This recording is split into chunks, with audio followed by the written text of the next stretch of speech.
Hello, welcome to the channel. This is Monsters Memories beta launch, I guess, like closed beta, I think. But there's people streaming it, so I'm guessing you can stream it. I don't know. If I made a mistake, then I guess I'll quickly get banned. Yeah, but I don't know. I guess. Yeah, so the game's gone into beta essentially. It's like a new server where everything's been wiped and whatnot. Um, and just started a Shaman. Okay, so you can just stream as much as you want then. Cool.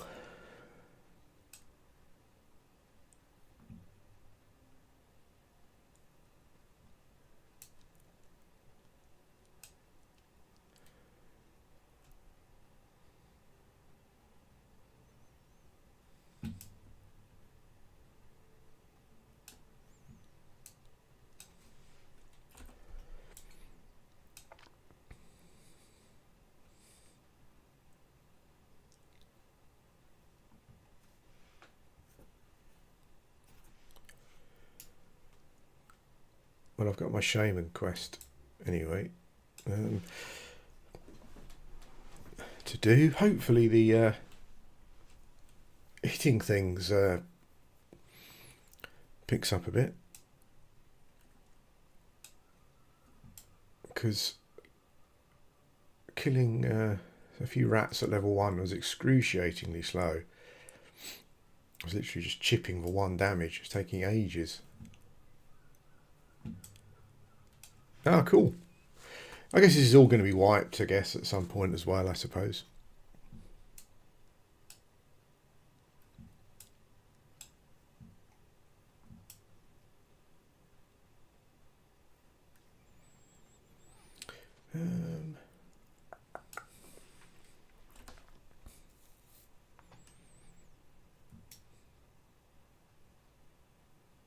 Seems very quiet. Quieter than I was expecting.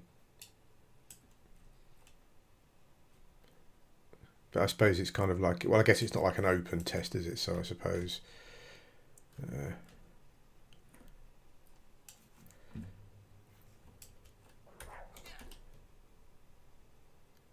Yeah, I kind of thought I saw on a message on the alpha page that you still had to adhere to the NDA and stuff for the closed beta, but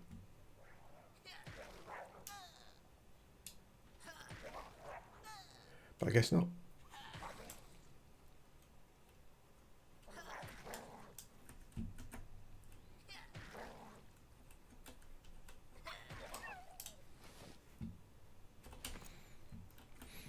I need to gameplay.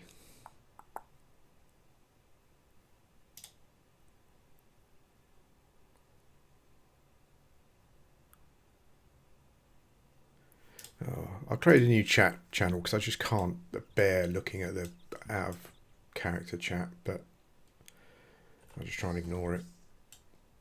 I just remembered I just bought Flame Burst, so I need to be using that really.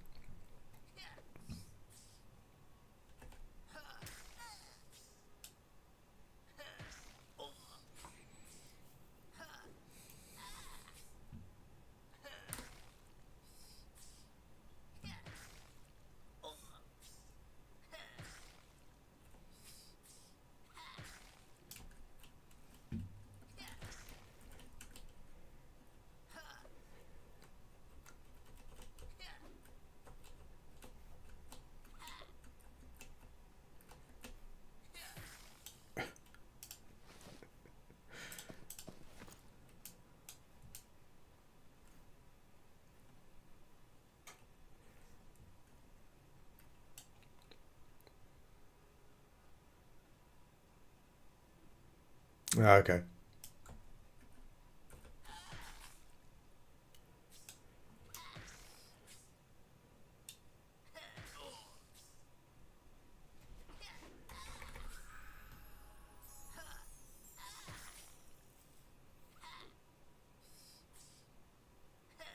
It's just, I wonder how they'll judge that. I guess just be certain zones that people can't broadcast, I guess, maybe.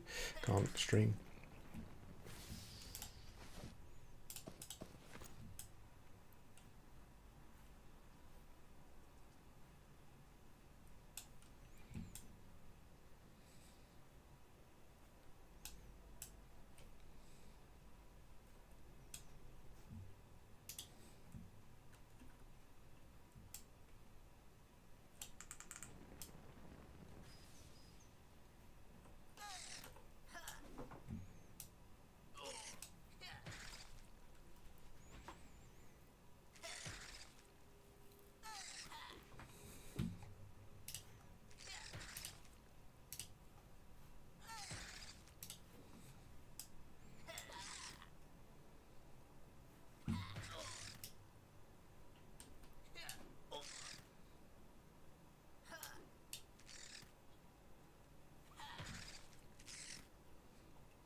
There's people running around trying to find mine, trying to find ore.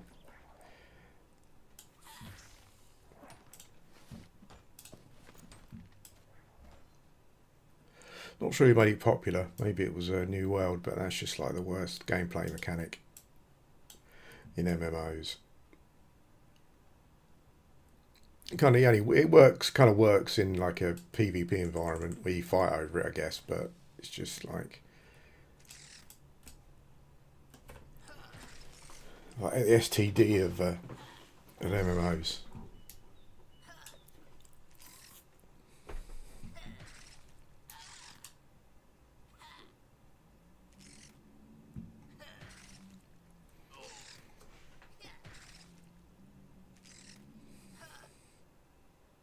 I guess the reason it worked in New World was that you didn't really, apart from bots, you could kind of chop every tree and stuff, so it wasn't.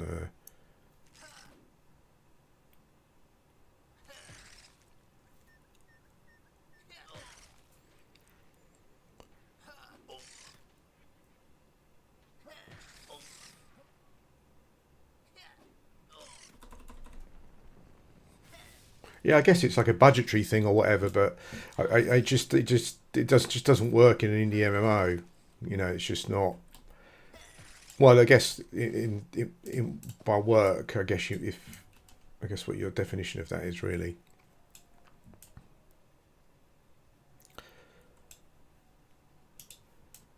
A New World, I guess they could afford to have a world where like literally you could hit anything, and you get resources from it. But when you just got these nodes spread around that, people just spend so much time just running around trying to find anything.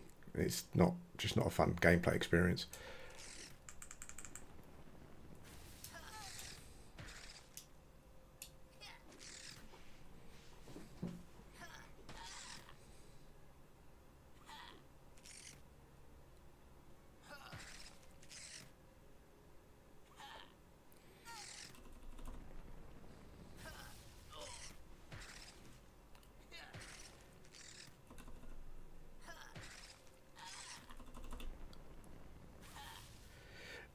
No, it's still a closed beta. I think if you've applied for it, they're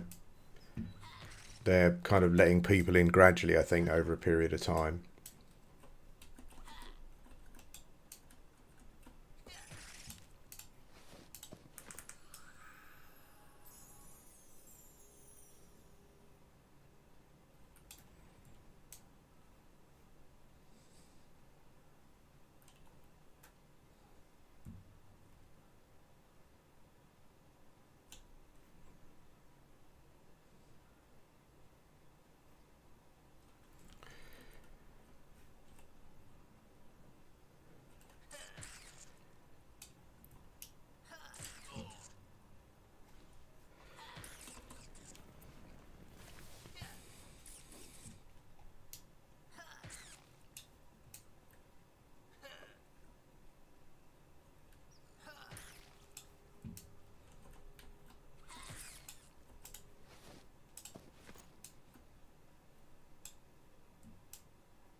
You see people running around with pickaxes and wood axes.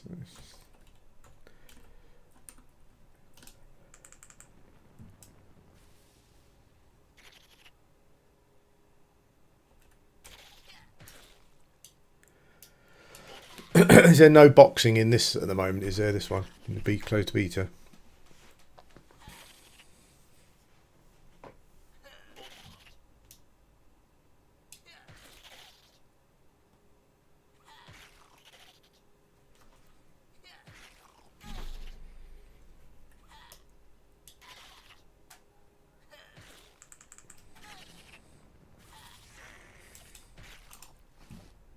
Yeah.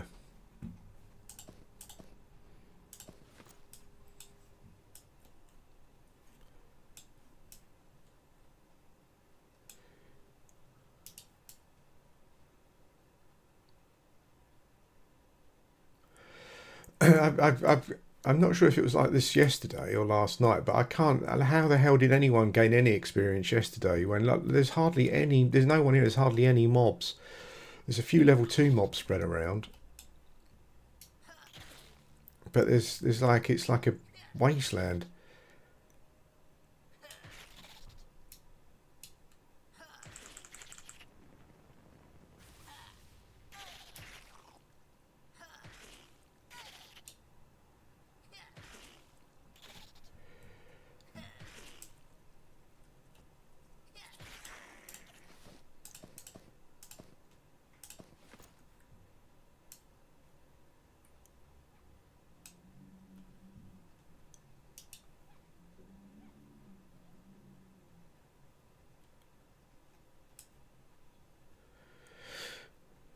Yeah, I guess you probably have to have a consistent message, really. I mean, in friends and family and stuff, like there's some people that had like 17 accounts that were logging in. Um, I mean, I understand just for beta, but you know, it's like beta, so from a testing point of view, this is what we're doing. But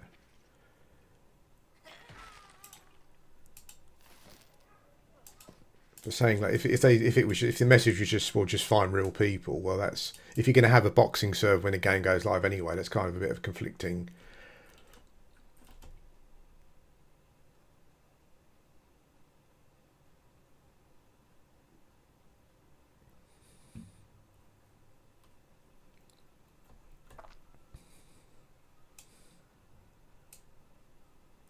I don't know. I don't play on the TLP servers. I play on P9. I recently leveled a couple of characters on P99, and this seems slower than, so like, you know, I was leveling a warrior. I was played a bard as well for a bit. Like,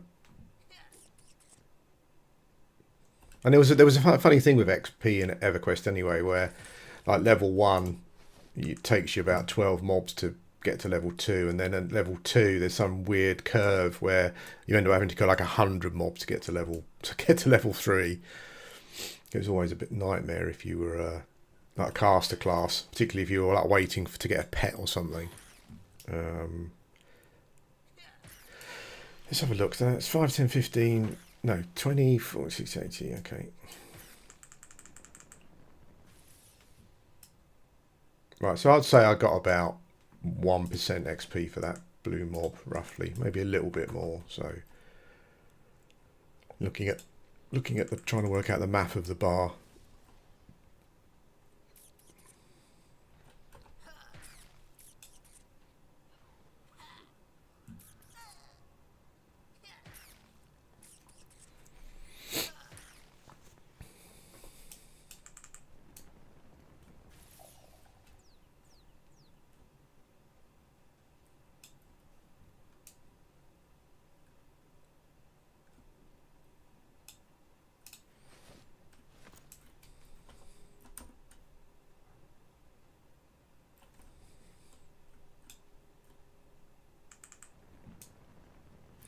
I think what was always amazing about or certainly like a classic EverQuest XP curve, apart from the hell levels, was that they seemed to kind of work the curve out so that you were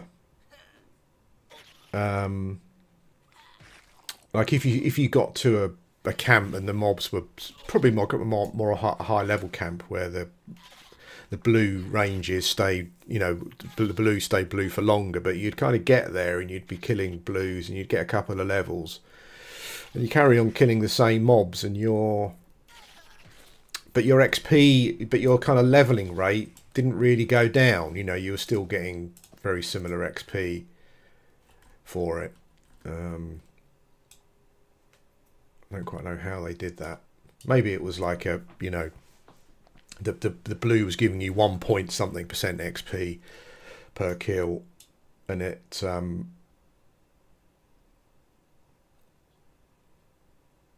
and then the next level experience requirement meant that the mob was still kind of giving you like just over 1%, so it was always kind of like 1% kind of thing roughly, unless you're in a dungeon where there was more.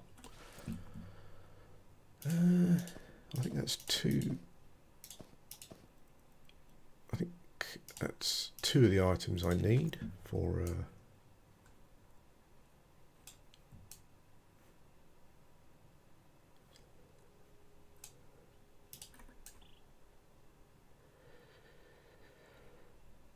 It'd be interesting to see how this goes. I think there's still a honeymoon period going on, but it'd be interesting to see how this goes in comparison to how well the Project Gorgon kind of official release has gone.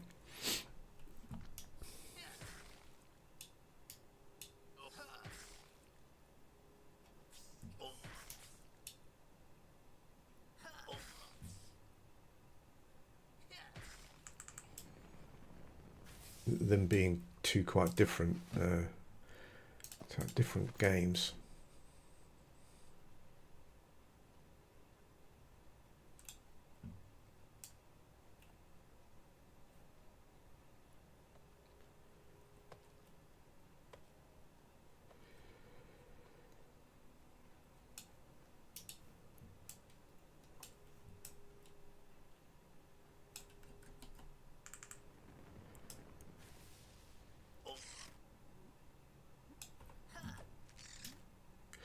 Yeah, I don't think it's I don't think it's that sort of issue. I think it's like I think this is just a completely different kettle of fish with the. I think probably. I think less people probably got burnt on Ashes of Creation than there are people that just want a PvP MMO, classic MMO or whatever. I think Ashes of Creation seemed like a bigger thing because like Asmongold keeps covering it and all that kind of stuff, but I'm not sure. Obviously there were thousands of people that got caught, but I don't know if they're the same audience that will play this game. There'll be some crossover, but I'm not sure if it's the same audience. I mean, I wasn't going to play Ashes of Creation because I don't want little Jimmy 69 just, running around killing me all the time. I've really got no time for that stuff anymore.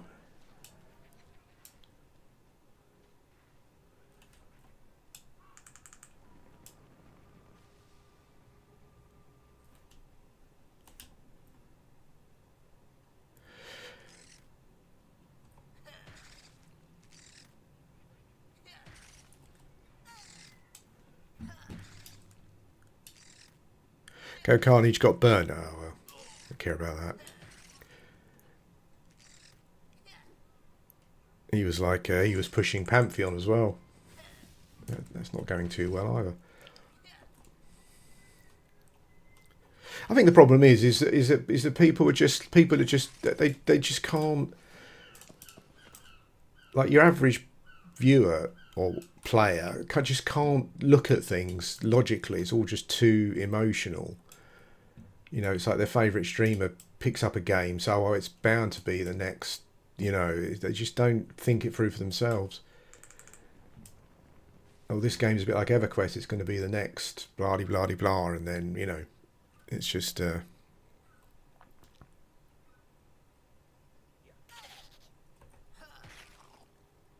think Pantheon's a pretty decent game. Like when I played it, and I think removing the chevron mob thing was a good idea, but I think the thing is that it's just you don't, it's a bit like a stuck record, but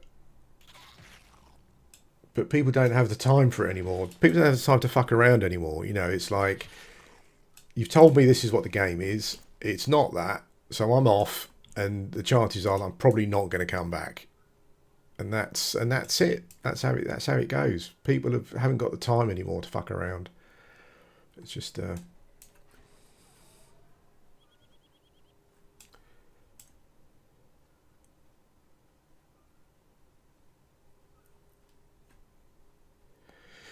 Pantheon, like when you sit down and play Pantheon as a game physically, it's all right. I mean, it's a lot more. It's more like classic WoW than it is classic EverQuest, but it's all right. But I think the problem is how do you you can't just carry on following a game and supporting it in the state that the development is in. You just can't. It's just not viable. The only people that stick around in the end are just like real diehards who are. Yeah, I mean, it was actually fun to play, and I didn't mind. When you kind of realise that it wasn't really trying to be classic EverQuest, and it was more like classic WoW. It was kind of enjoyable, and I thought the combat was pretty engaging. Some weird decisions you get again from a design point of view, where the team sit down and they think, oh, this is a good idea, but practically in the game it's not. But they've made the decision, so they're just going to stick with it, kind of thing, irrespective of how bad it is. That's just how it goes. But but overall it was like it was quite fun to it was engaging when you were doing the combat. I would say when you were in the combat, the climbing was really good. So you kind of get like decisions like that. I think that are quite. I think it's still unique, probably.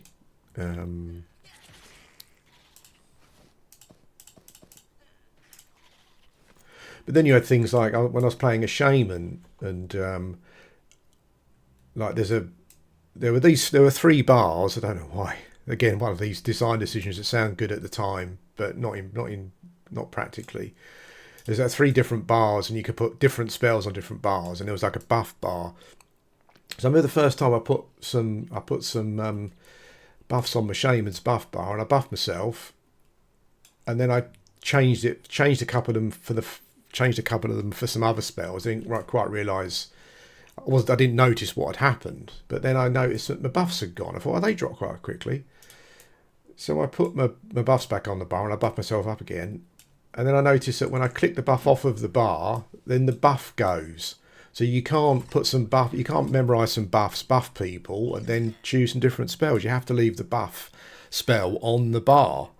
I mean, I don't know if it's still like that, but those are the sort of just absolute, I don't know, like decisions that are just baffling. It doesn't add anything to the game. It just makes it more frustrating. It makes you less likely to stop and buff people, which was a big thing in EverQuest. Oh, I'll just put Spirit of Wolf on the bar, give this little newbie a sow, and then I'll move on with my day. And it kind of restricts gameplay. Like you're in a group and you've got to, you can't juggle your spells. You've got to leave those buffs on the bar, otherwise you unlearn the spell. It removes the buff from everyone, and you've got to cast it on everyone again.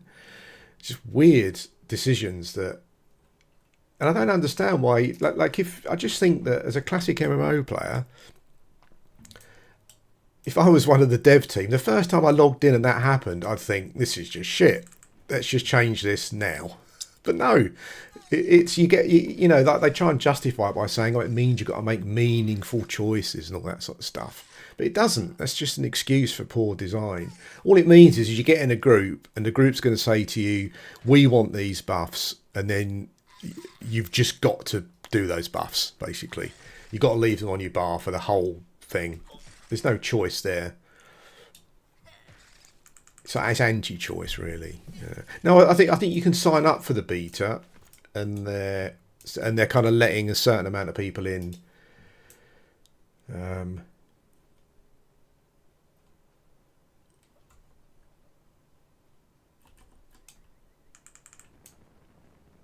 at a time. I'm not sure about the. I'm not sure about the giving you a key plus a key for a friend or family though, because it just means that it's not really kind of like first come first served. Then is it? Really, it's like rather than letting 200 people in and giving them an extra key, just let 400 people in who have signed up. And then maybe when everyone who's signed up is in, then start giving away friends' keys and stuff. Maybe, I don't know. I understand why, but it doesn't really seem fair. Hey, thanks, mate. For what there is of it at the moment. Well, that might not sound like it. I'm trying to be as upbeat as possible this morning, but my my IRL debuff is not very. It's not been very good recently, so.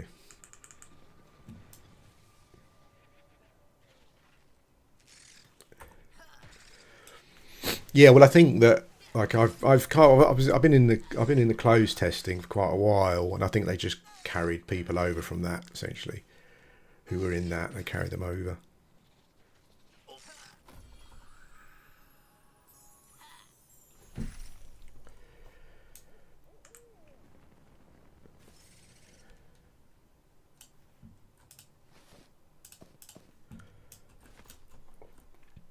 I picked one thing that I've kind of thought it for quite a long time is I think that like looking at some of the choices when you can choose traits, it feels a bit like there are in some of the sections there are certain traits that seem pretty OP.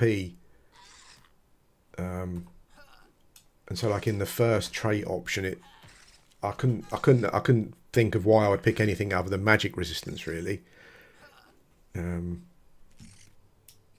Yeah, maybe there's some other stuff there.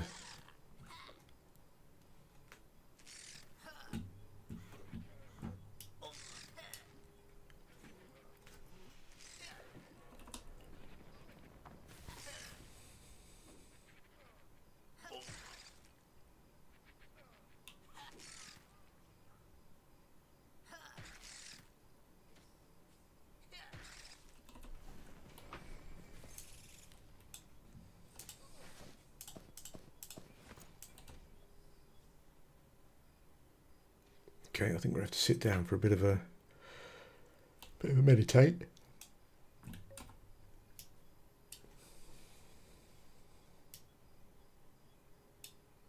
It's a toss up between Shaman and Beastmaster, but I wasn't sure about the Beastmaster. It still doesn't really it's not playing the Beastmaster is a bit like playing a warrior in EverQuest, classic EverQuest. There's almost no interaction at all. You don't get. It's not like the EverQuest Beast Lord, where you've got some other things to do during combat.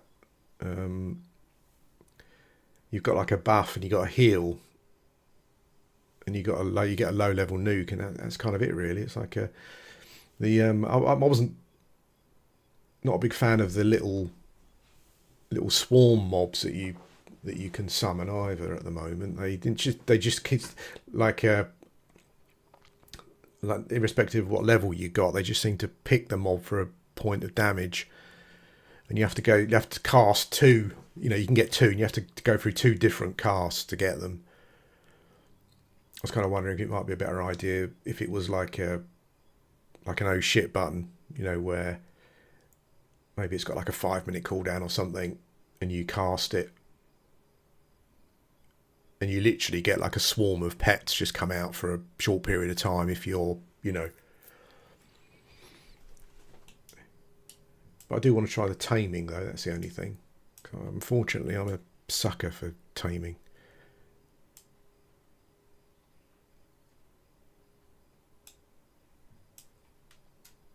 Yeah, it's just weird that they'd kind of removed the... Yeah, the taming I'd probably get more into. It's just that the actual what's available for the Beastmaster from a combat interaction point of view, there just really isn't much to do apart from auto attack. You do, I actually know there is like a an attack skill.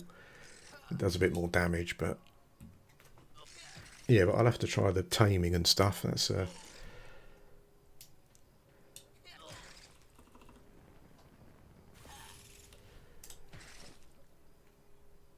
haven't even tried it. Can you tame any animal then, Liz, or is it like a restrictions?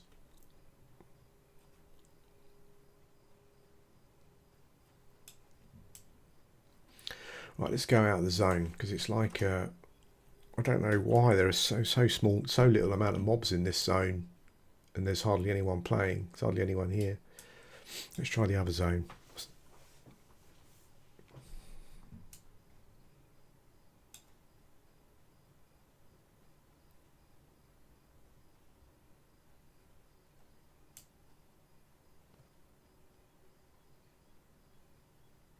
Okay. Be interesting if they kind of like level and grow with you, I guess. And I always really like the WoW thing where you would tame an animal to learn a particular skill.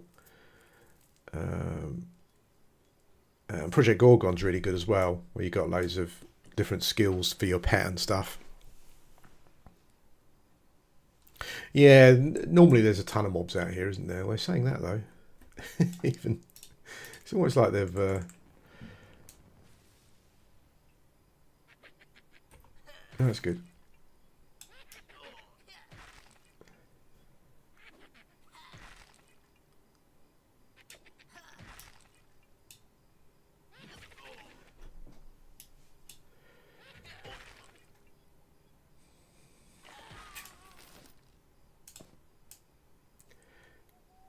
Oh, I can use a spear as a shaman. Have I got anywhere to put it? Nope.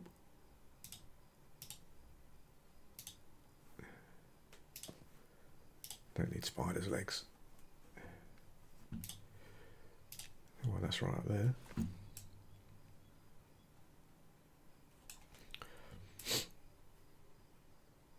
I don't know if they can't. You think they've lowered the mob density for some sort of performance issues or something? Because it's like,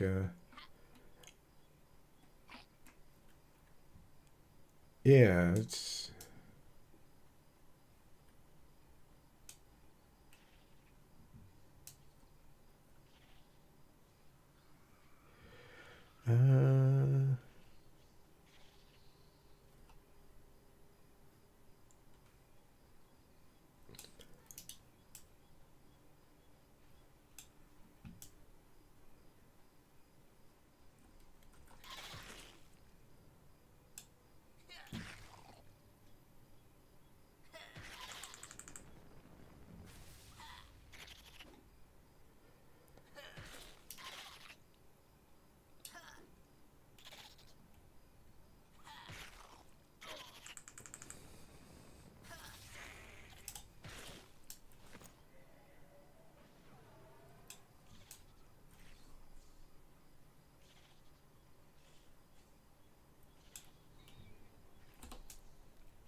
Yeah, I don't have this game sound up particularly high actually.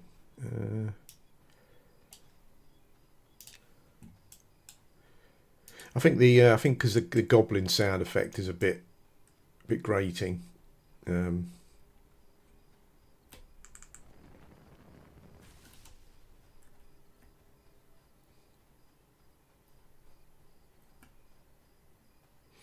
like for MMOs, I'm generally like if I'm just normally playing, I'm not a big sound.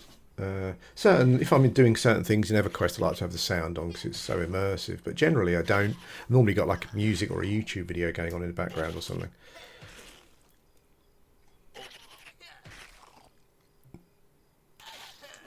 Yeah, getting hit as well.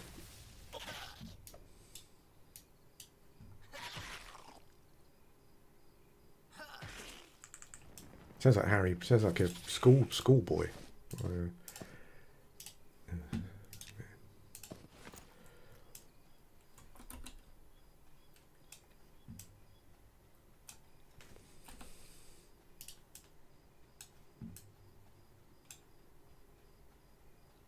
Yeah, like even single player games, I don't. It just feels like from an immersion point of view, where's the music coming from? Has my character got headphones in or something? You know, it's kind of like. I mean, there are obviously some classic tunes that, like you know, I have had on in for games previously, but unless it's like a real classic, then I'm not like. I think the sound, like the music design in the Halo games, is actually really good.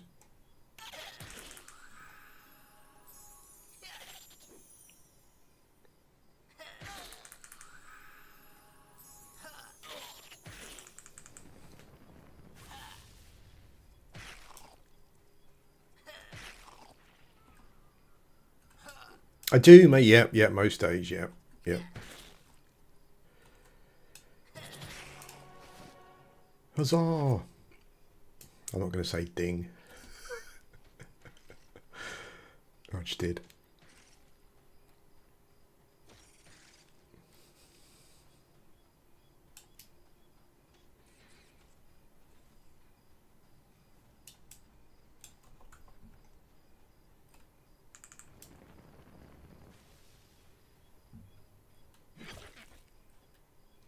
Yeah, so I was like a lot of people go through periods where they say, "Oh, I'm just bored of gaming and stuff," but I never.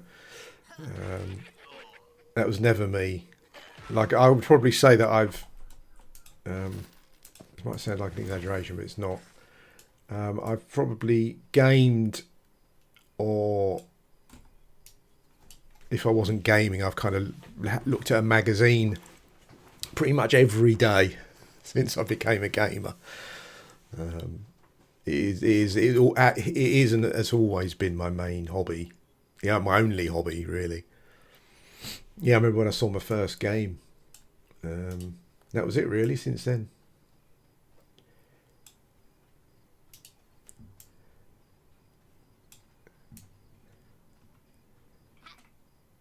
yeah. I guess, oops, there's a real skeleton. Yeah, just like I guess just one of those things, isn't it, where you just hit upon something, and it just that's kind of that's just your thing, you know.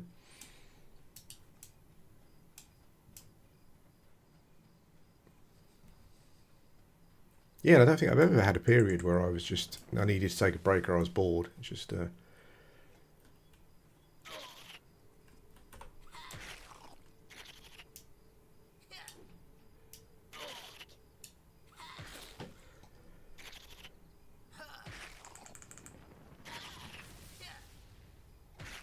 oh, so that guy's got a wolf companion and a pet. Is that right?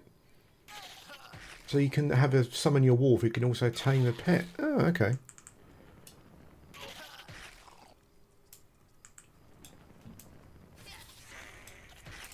Fair enough. Two pets out. That's fairly original. No, not really, but it's yes, that's kind of quite interesting.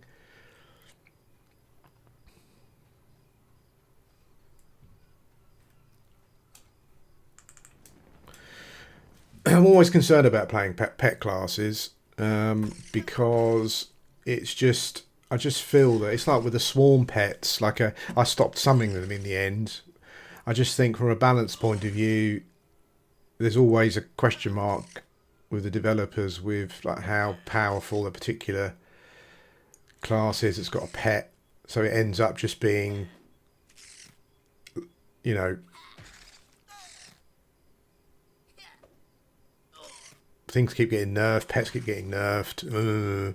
Yeah, I mean I do, but there's always a question mark around them with regards to like functionality and like power level and stuff. I think often everything else is just undercompensated for just because you've got a pet. And if you can have two pets, well, I don't know.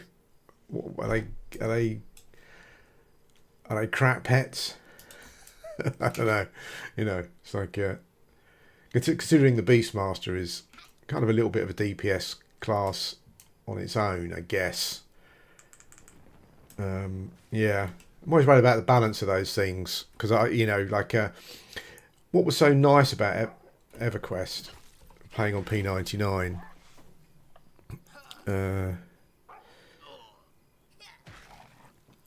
is that you know where you stand. You know, like like Rogian's not suddenly gonna, I don't know, nerf a class because it's trying to be as reasonably accurate as it can. So you know, if you start a Shaman on P99 in EverQuest, you know it's always going to be that way because that's how it was.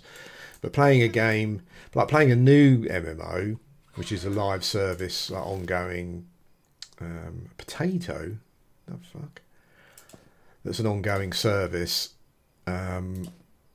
where you know you're going to keep getting balance patches and nerfs and all that kind of stuff.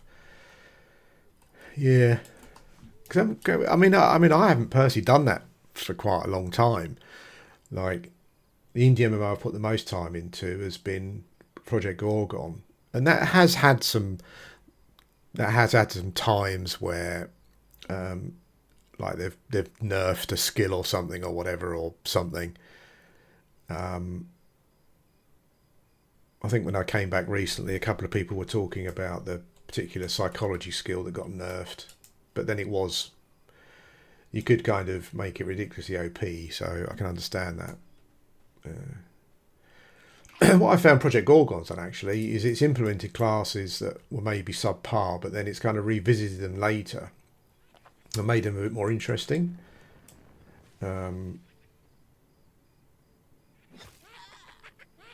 So it's kind of fleshed them out, which I think is got a good way of doing it. But yeah, like playing a live service new MMO, particularly like this, you know, where it's more, where I guess if a class is overpowered, it's more noticeable. Yeah, I'm not quite sure I'm looking forward to that. I'm not sure I'm looking forward to patches and nerfs and balance and whatnot.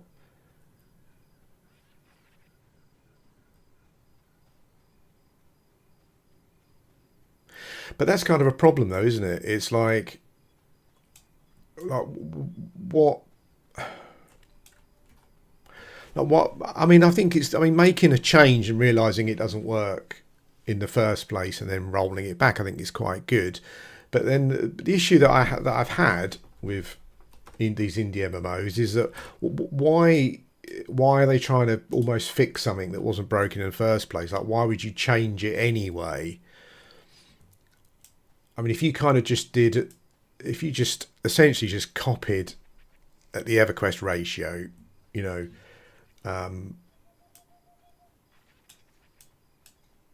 scaling for, you know, whatever your mana stroke regeneration cost is, then no one would know that you're doing that. You're copying it, and it's kind of like a proven thing. You know, I don't know. I'm not sure.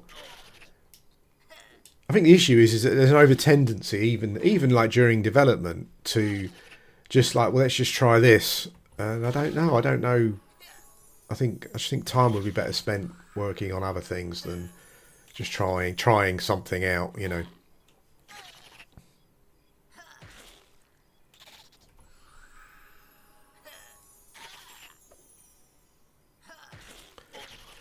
I mean, I'm probably in the minority, but like my experience of the channel and talking to people and playing games and stuff is that I think that, particularly looking at like Pantheon, actually,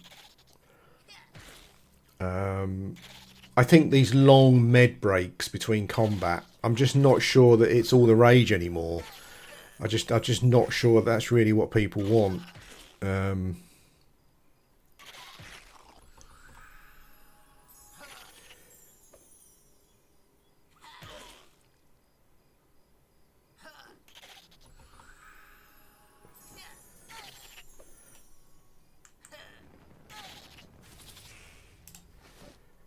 Oh, that's handy. I don't know why that bar is right up there. But yeah, but you get that feeling from most MMOs, don't you? And I understand maybe it's a time thing, but yeah, it just feels like they implement stuff, but they're not actually testing it themselves. Which I guess that's the whole point of having like a load of testers, I guess, but I don't know. I don't understand. I just don't understand why you've got like a med level of whatever it may be, and then you suddenly decide to, okay, well, I'm going to tweak it. Like, what, I don't, as I said before, like I think so many decisions are made without any thought for, like, why am I making the decision? Like what's the ultimate goal behind it? Is it just to make people sit around even longer? In which case, like, why? What's the aim? You know, it's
the game's coming out in June, right? Or it's kind of releasing early access in June or whatever. Which I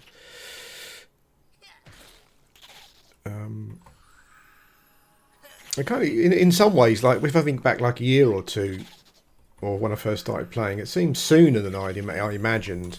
I wonder if maybe they've got to a point where they maybe need to get it out the door to get some money in or something. I don't know.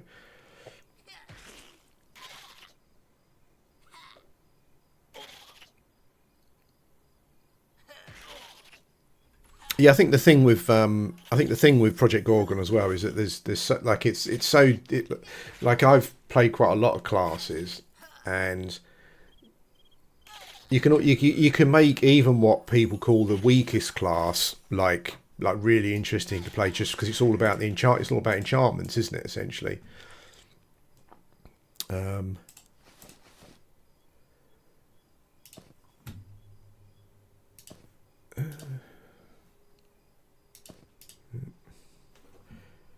is there a destroy? I don't know if there's, there is a destroy item button yet. Should probably keep the meat to cook, maybe. I'll get rid of one of those. I think there's a turn in for it, but it's not like I'm not gonna. Yeah, that's the thing with Project Gorgon, is that it's like, I mean, it really is like a build heavy MMO, isn't it? Where it's all about your enchantments.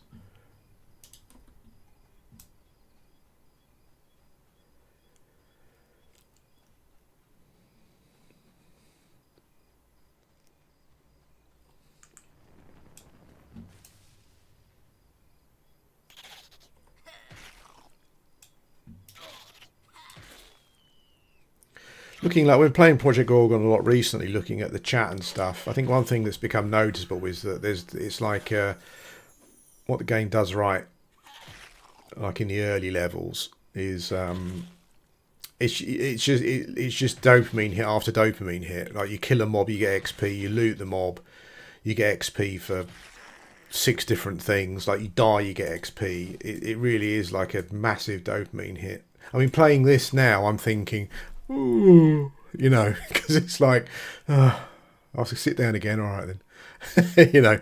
Whereas Project Gorgon is just, and not in a bad way, not in like it's giving you everything at once, or it's like wow, go back to WoW kind of way. It's just that when you first start playing, there are so many skills that you get XP in, just like just organically, just through playing the game. Like you don't even need to go out of your way to get XP. You just get, XP for loads of different things. So you're constantly seeing numbers going up.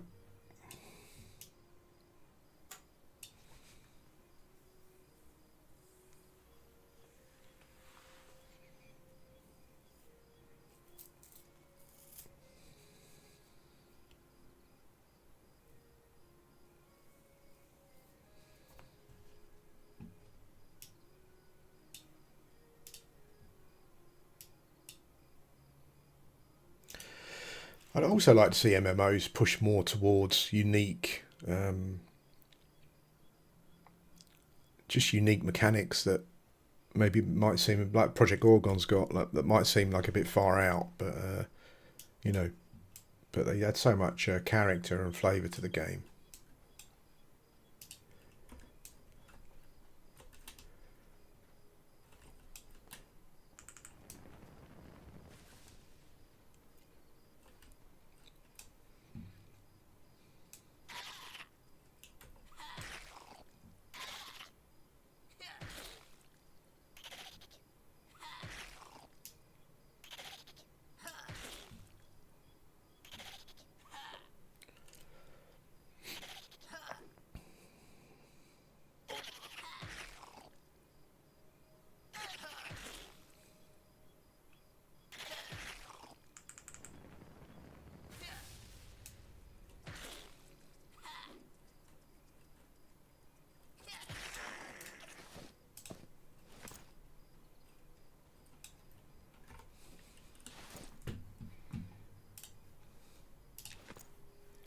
It's hard as well though, because I think there's just such an expectation created um,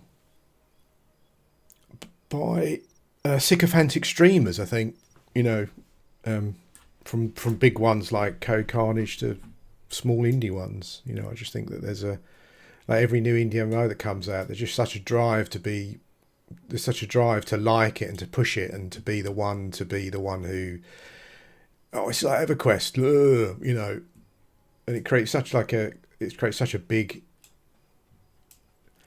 bad bowl of expectation.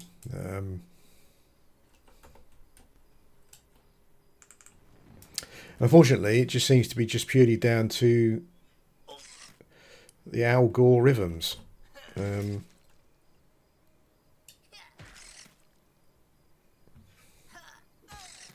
Where your video is driven by that, you know.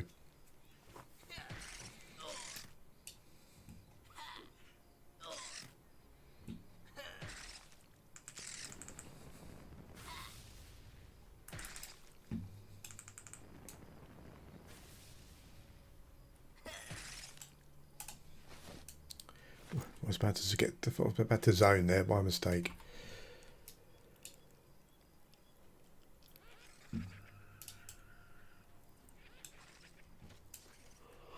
I'm playing this. I'm just thinking, when do I get Spirit of Wolf?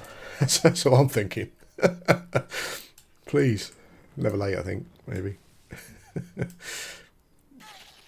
can't remember. I had a Goblin Shaman on Friends and Family, but it's quite a while ago since I played it.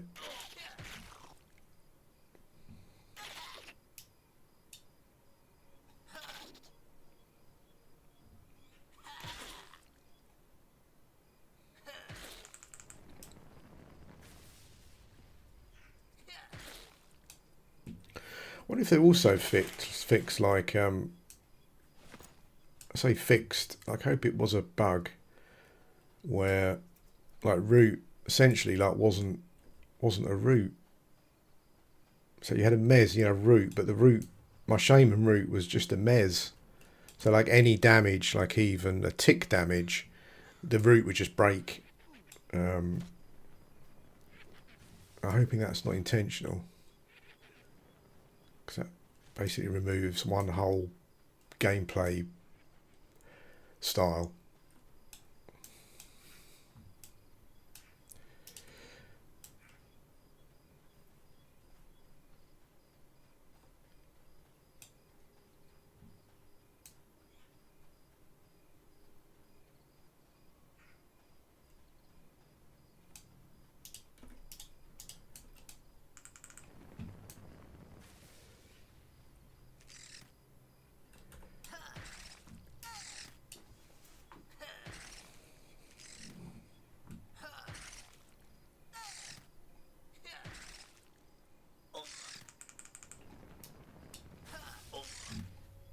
Oh, one guy goes, oh, oh, oh.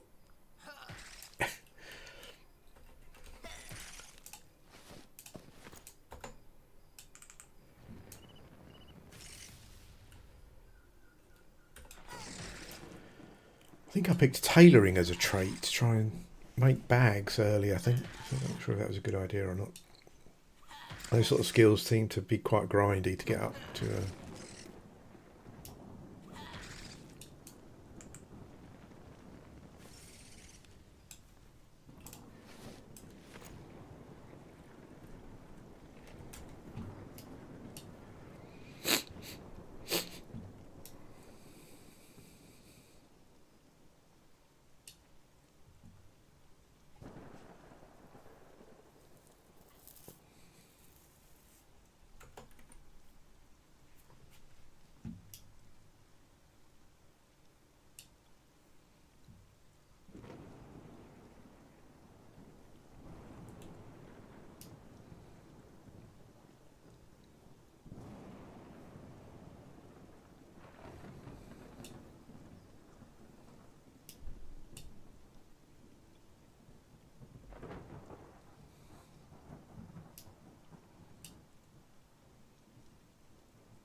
Depending on where I'm looking with the camera, the storm seems to come and go.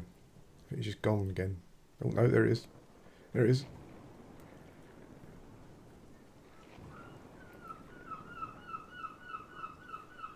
No cloud though.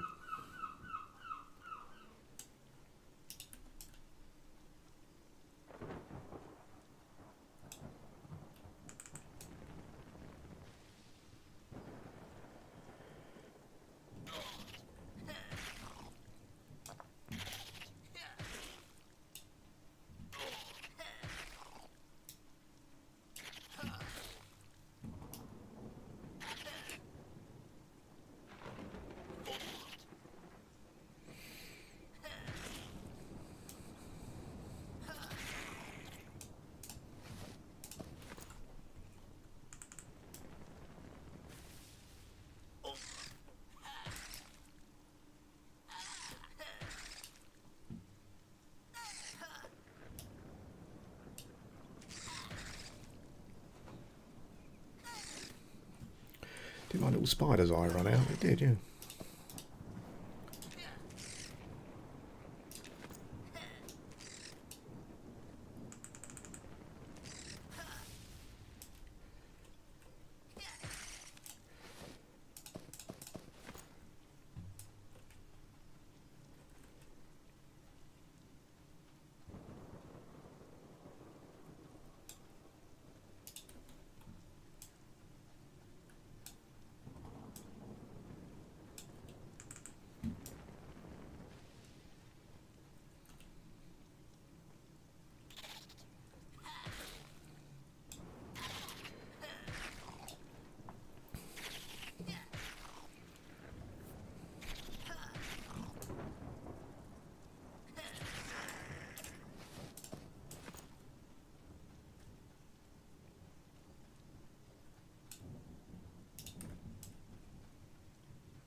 I think I'm actually on holiday when when this goes into early access. So, I miss all the rush, crazy rush. I'm sure there'll probably be some level 50s by the time I come back.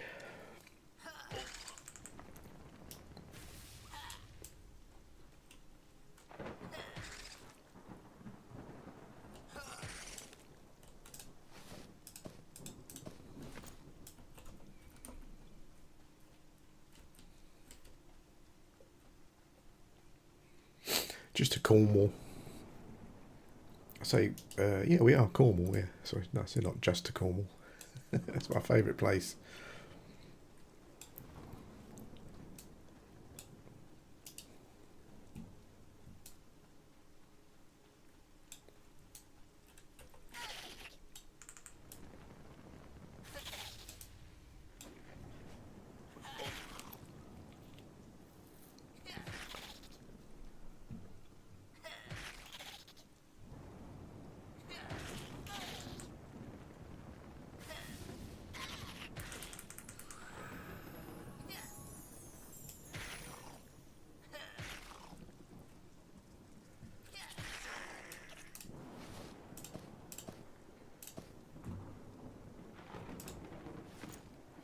Yeah. Yeah, I mean, obviously people level as quickly as they like, but it's not one of those like players get things in their head kind of thing. Like I've seen a lot of people saying about this game that it's so nice that it's like relaxed and there's no like raid drama and all that kind of stuff, but you're kidding yourself if you think, in general, like an MMO is always dictated by its player base. That's how it works. And you'll get all sorts, including the hardcore ones, here. And they will do the hardcore stuff that they do with raids and dungeons and things. It's not going to be any different. I don't know why people think it's going to be different. Just because the developers appear laid back.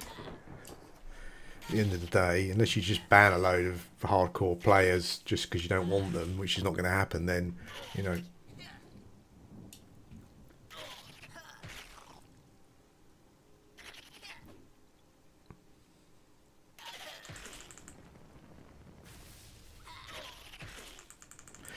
Yeah, but I mean, this has happened in like the early testing. There was like a couple of named mobs that a guild locked down and stuff for the drops and whatnot. You'll get all that sort of stuff here. It's anywhere. It's unavoidable in any game.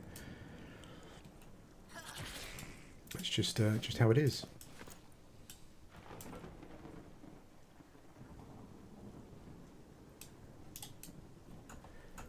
Yeah, you'll get all. I mean, the interesting thing about this game and indie games in general is how CS is dealt with, and I think in general it's not dealt with particularly. I think it's just ignored almost. I think that's one of the things that Project Gorgon does quite badly. Is that it just you get some prominent characters from the community to be moderators and stuff, and then it's like and then they become like little Hitlers and things. It's just like the worst thing you can do, really. Or a customer's got a problem and you just ridicule them, ban them, or whatever. Take the mick out of them, like publicly and all that kind of stuff. It's just not. I'm not sure. I don't know if it's a naivety or a cost thing. Maybe both, but I don't seem to. I think the issue is enforcing them, though, isn't it? So you can have like a play nice policy, but how do you enforce that? Because like lots of people interpret things in lots of different ways.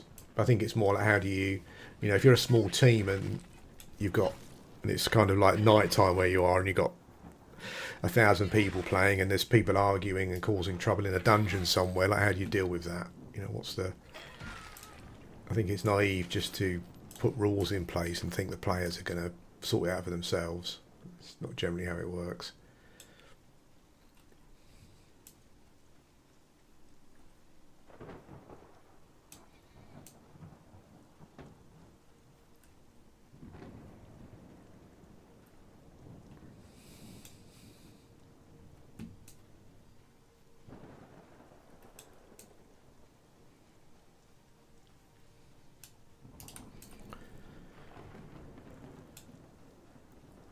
I think they nerfed rattlesnake skins a while ago. That's a bit rubbish. There's any reason to kill the buggers. I think it went from being worth like, I don't know, like 80 copper to like 8 copper. Oh, I'll stop killing those then now.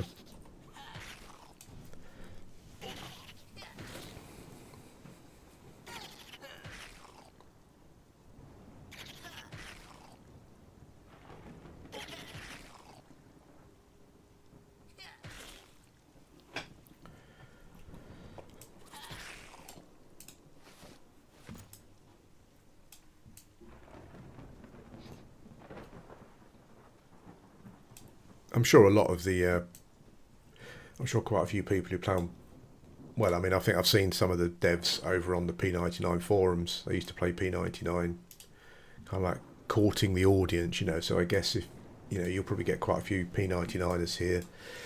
A lot of the hardcore ones probably get guilds come over maybe and stuff. I think I've already seen some of them.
Oh, actually, I think I should do it on level 3.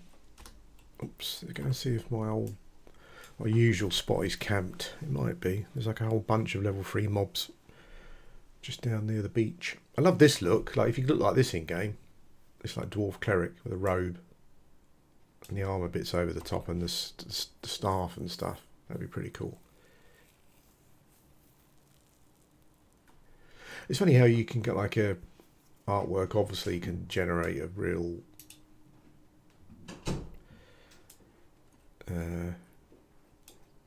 feel, but the reality is very different to that. Okay.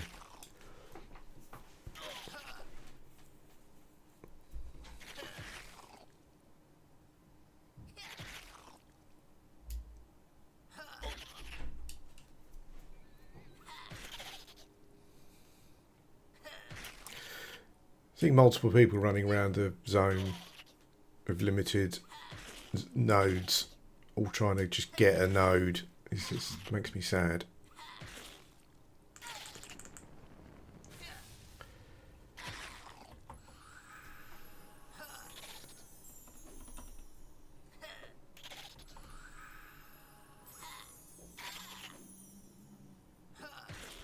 Seems there's some people over there though, so.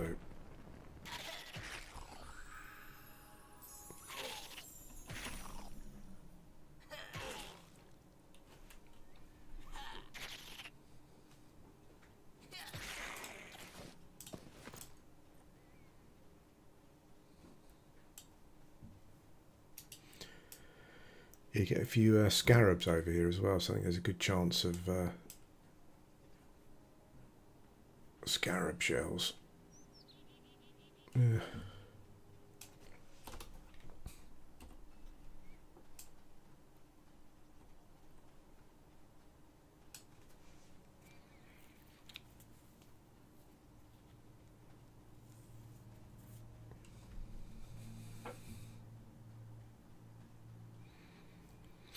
Sorry, I just missed. I'm just looking back. It was quite a while ago, but I missed a comment about the pet classes in Dark Age of Camelot. Yeah, I remember trying a Fergist for a while, just spamming ice pets and things. That was pretty fun. Interesting mechanic as well. I'm not quite sure it worked as well as it could have done, but it was a very interesting mechanic.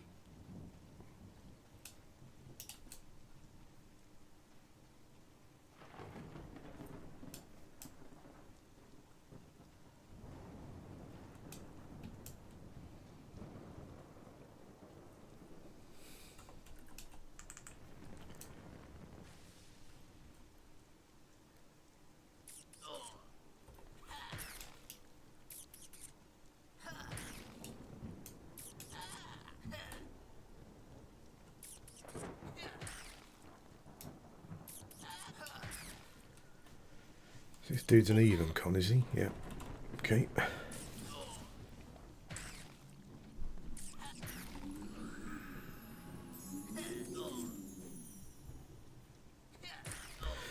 I'm not sure what the formula is. I increased my strength a bit, but I just seem to hit for the minimum amount more mostly. Or miss.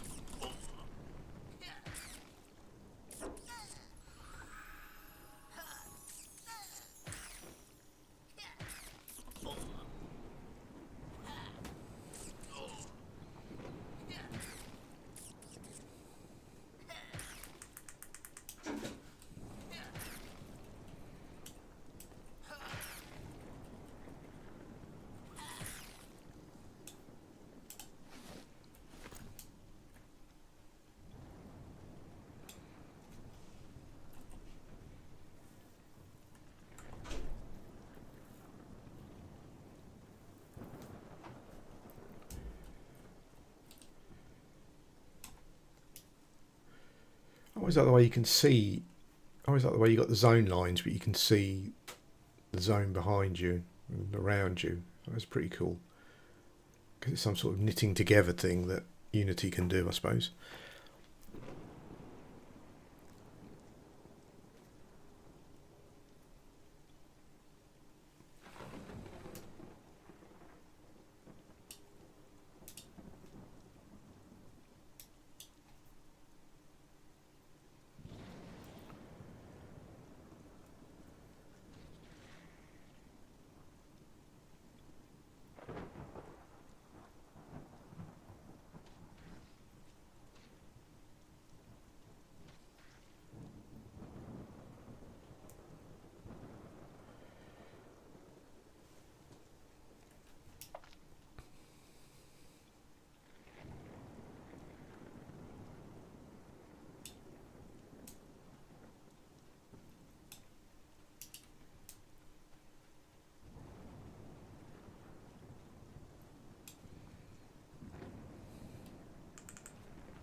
these boat trips I've got sound interesting. You go to like an adventure on a boat or something, but hopefully it's not. There's no restrictions to it. I'm not sure if they're instanced or not, but like like modern MMO New World stuff where you have to have a certain amount in your group, otherwise you can't go.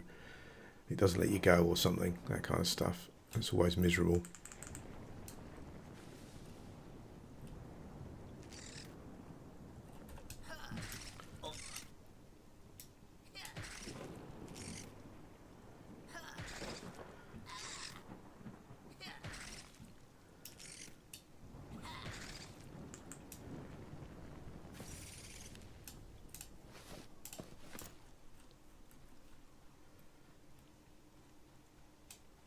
Oh, really?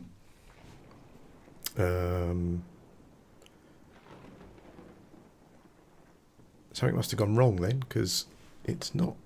I'm not on mute. Don't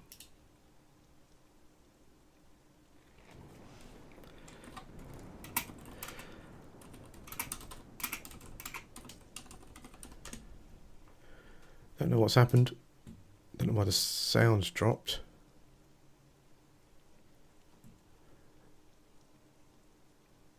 Can't see anything wrong. I clicked something that's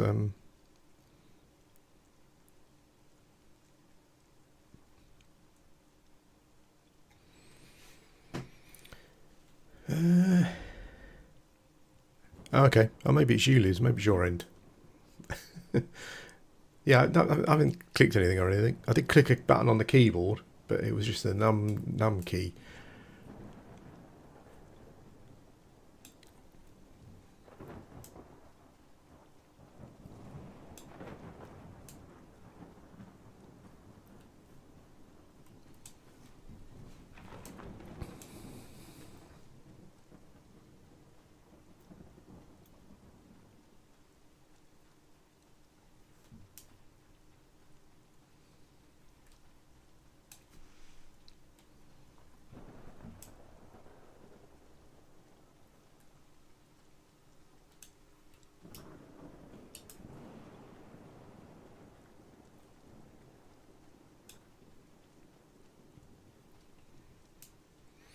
Okay, I'm spending too much time running around. I could just be killing these level 1 mobs, but I always feel that I'm being too inefficient. And I think to myself, well, why are there not loads of level 2 mobs to kill?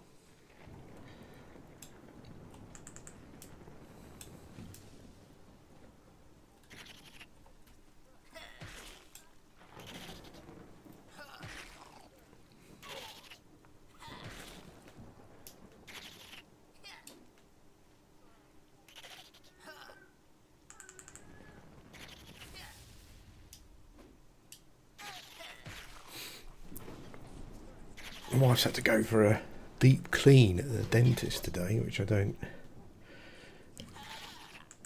envy her for. I think last time she went, they had to give her a load of injections just for a deep clean. That's pretty scary to me. I have not been to a dentist literally for about 30 years. I don't know why, just lucky, I guess. I'm not even registered. I haven't even been registered with one.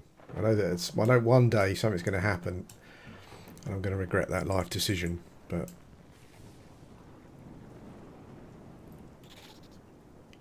I've never had any trouble with my teeth, touch wood, apart from once. 30 years ago was the last time I went.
What do people think about auto log out if you're AFK for too long?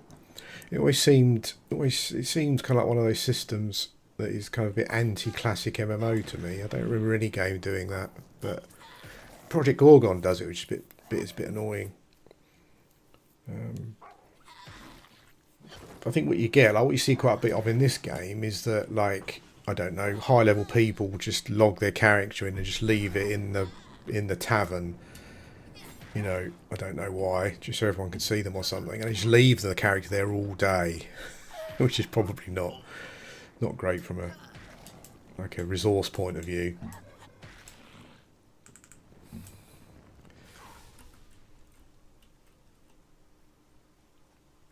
But at the same time, I do get annoyed when Project Gorgon just logs me out because I've stepped away from the keyboard for a period.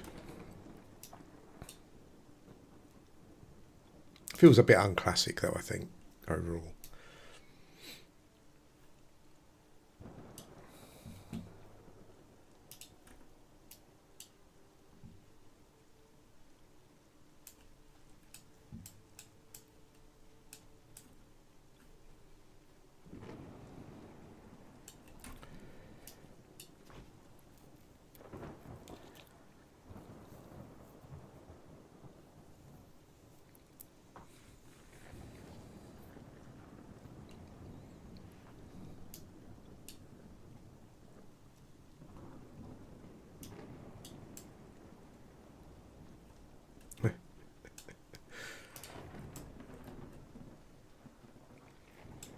Dwarf bloke there seems to be alright. I do really like the dwarf models actually.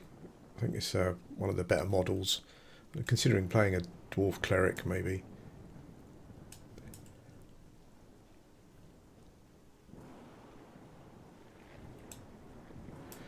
I'm not sure that I would probably be playing on the server with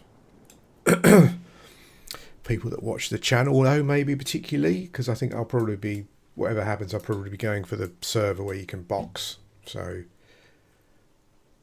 I'm not sure if that'll be a popular server.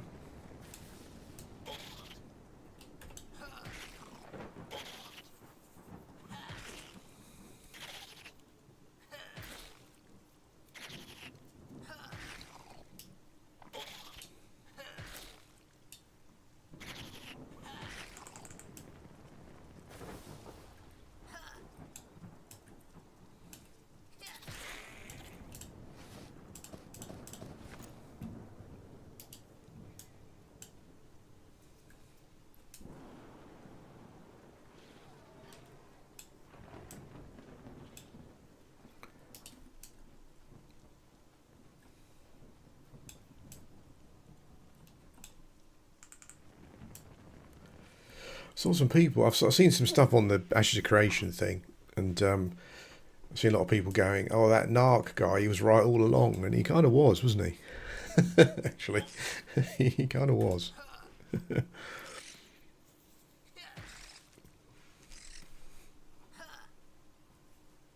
Oh yeah, that'd be cool, wouldn't it? Where you, yeah, it'd be cool if you could set your character to be an NPC, and you can set it up in some way. Maybe it could be like a like a traders in Project Gorgon, where it could stay there and it could have like an inventory of stuff that it sells. That'd be pretty cool. I like the idea of the little. I'm gonna probably take it a little bit further, maybe. Like I like the idea of spending some time with someone to gain favour in Project Gorgon. I was like, that's a nice little good idea. Just something that your character, you log in the next day and your character's kind of achieved something, little thing. That'd be quite cool.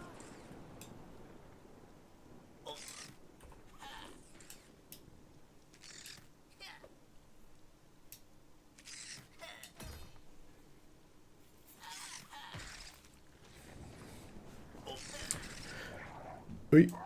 Okay, I think we'll. Hey!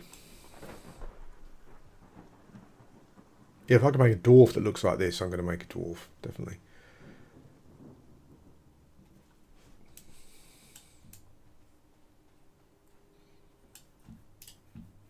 Ah, it's a buff.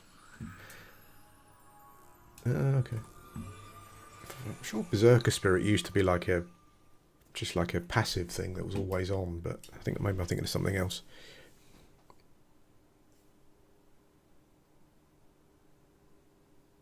Yeah. I mean, honestly, I think there's like a probably now a very small, but it seems like it's more vocal minority of people who wouldn't like that kind of stuff in a classic MMO. I mean, I wouldn't even mind just like, I don't want my character to sit here making 100 breastplates to get that 1 skill point. So can I just do that when I'm offline, kind of thing, you know? But yeah, I'm sure.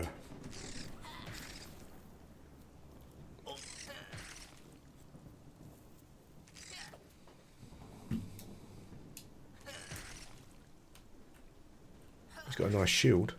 I'm not going to be killing him though. I don't think. Yella, old Yella. Yeah, might be able to.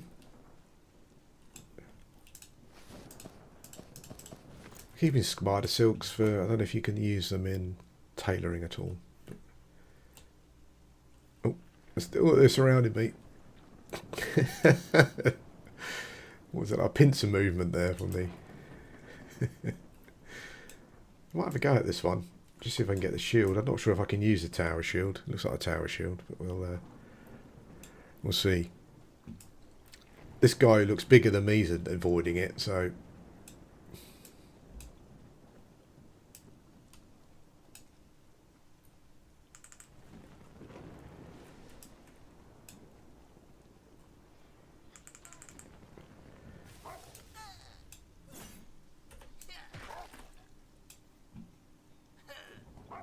Oh no, he's doing too much damage. Try and tank through it with some healing, but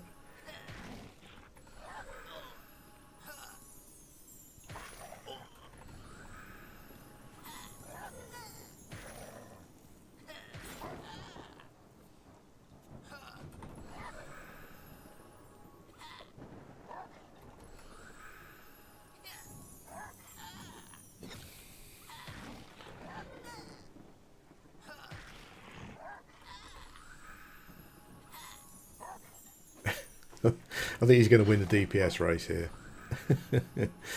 Just not hitting him.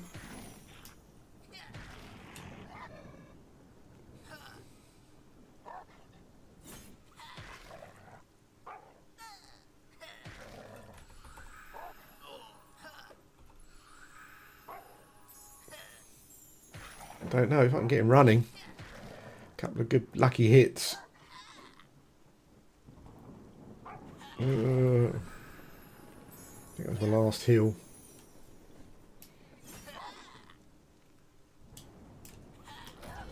Oh, I thought he was running then. No.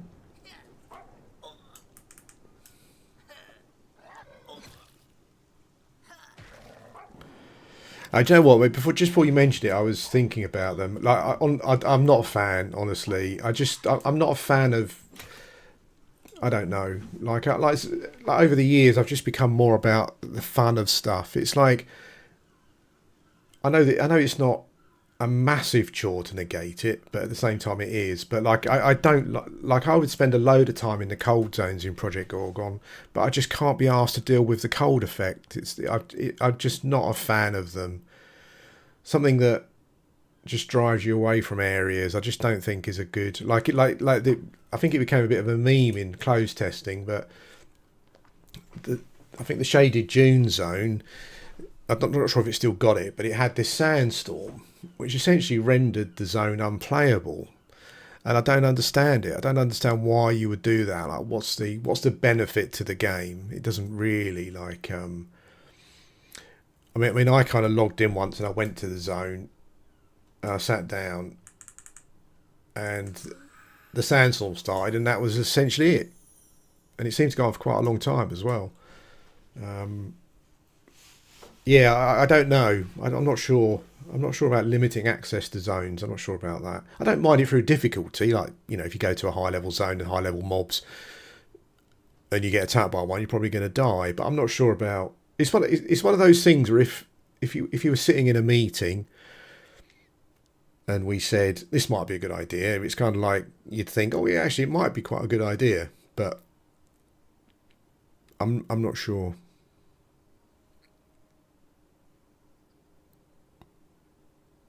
I'm not sure about those. I'm not sure about any kind of environmental effect having a big impact on a game. I just feel it just locks people out of stuff, out of content that is maybe not. I think we seem to be in like a cycle with indie MMOs where developers seem to desperately be trying to come up with these new things that that new ways of kind of locking people out of content, and there's just more and more hoops you have to jump through to kind of access the content. It's not like I like the way like it'd be quite interesting. I don't know, like say you had a class, you know, like the Weather Witch in Project Gorgon. So I think it'd be interesting to have a class that creates an environmental effect like on a mob, so like it's fun for you, for the players. So like they cast a storm above the mob, and then someone else casts a lightning spell and it does more damage. You know, like the way that those kind of things interact in Baldur's Gate 3, for example. I think that would be cool. Or if it's raining and you cast a... See, I'm all about stuff that makes it more fun for the player, not harder for the player. I think I've changed in my old age. You know, games should be fun. Even hardcore classic MMOs should be fun. And I always think that any system that's being introduced, like I think that you should take a really hard look at yourself when you're introducing it and ask yourself, like, what's the purpose of it? Why are you introducing it? Is it fun, or is it just to make things harder for the player or to slow them down or something or whatever? I think that's like... but I think it would be cool if it was something the player could enjoy, as I said, like...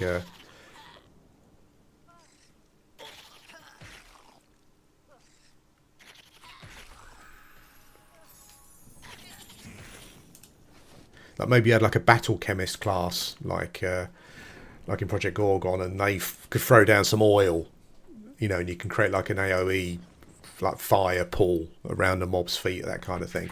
Yeah, I mean, I think that'd be really cool. But again, like I'm kind of obviously erring on the side of what the players find cool, as opposed to something that is like another kind of hoop they've got to jump through to enjoy the game.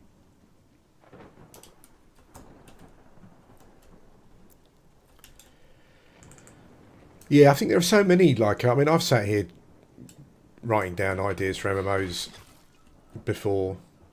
I've got a little pad full of them.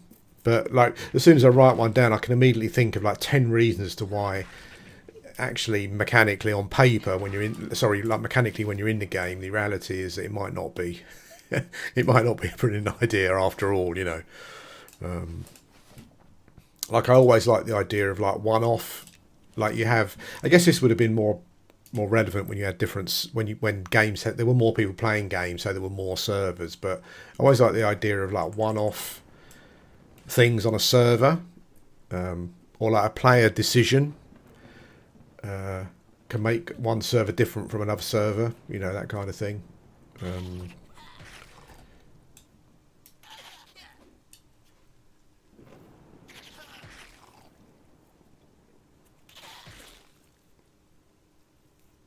I think that's kind of why I get so frustrated at MMO design now, like mostly on the so-called like classic side, is that it just seems a lot of the development just seems to be about like pushing the mechanics that the players didn't really even like back then. You know, I know you'll get some streamers who, you know, I know you'll get some streamers in the scene who go on about how they want to be.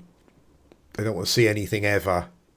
They want to guess where they are, and they want to kill 1,000,000 mobs to get a level, and all that bragging rubbish to make it sound like they're some sort of EverQuest Andy. But I just don't think that. I don't think that pushing the boundaries of those things, like now, because considering most people who played those games back then are now probably in their 40s or whatever, and they've got families and jobs and things. You know, I just don't think it's a.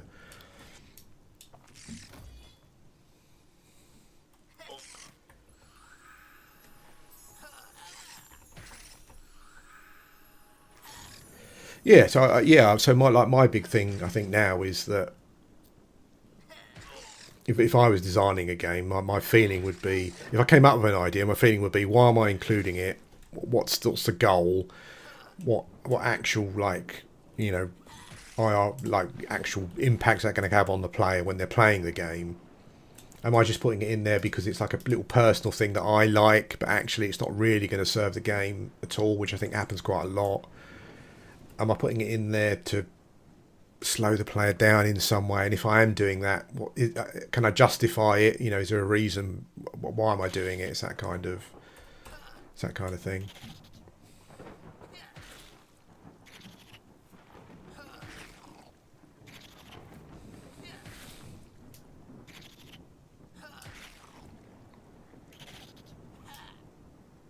I think what you find though is I think that vocally, I think it's mostly still, like I said, I'm just like a stuck record again. But like if you go to a Discord, the most vocal people on there are the people who,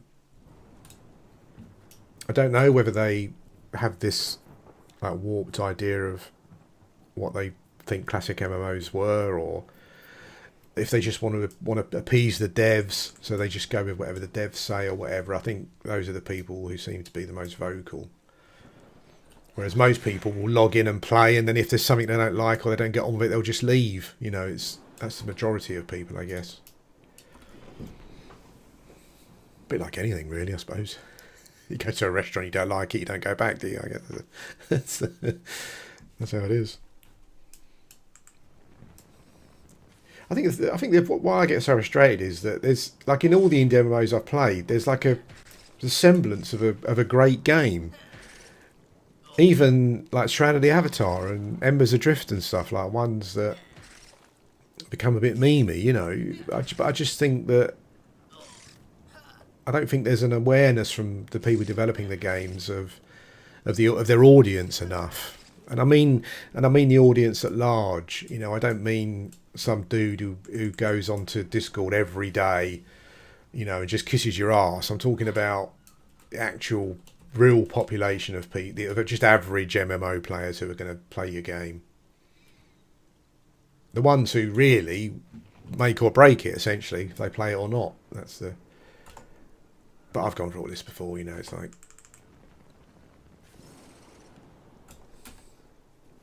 I mostly stopped making videos because of it, really, because it just became a bit of a chore. Just, you know, just. You can only say, I mean, obviously it's just my opinion, but you can only say this MMO is almost good, but why are they making all these decisions that come away from what I think most people regard as a classic MMO? You can only say that so many times before you just can't, you know. What I do now, I just stream every now and again and moan about it.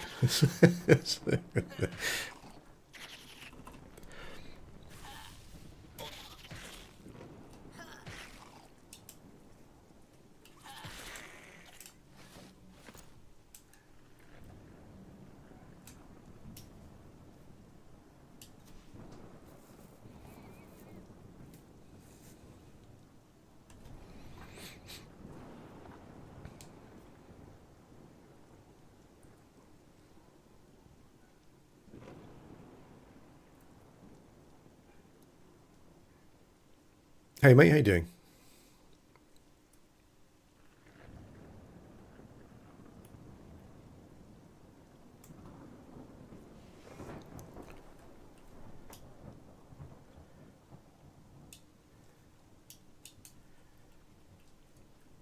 I guess what you could have, like, as long as say you had like a wizard, for example, and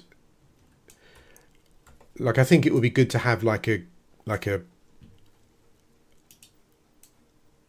okay, it would be good if the class wasn't just lumbered with. So what I can see happening with that is, it's like, oh, if you're a wizard and you cast fire spells and it's raining, then they're less effective, and that'll be it. I think that's the mindset of development now.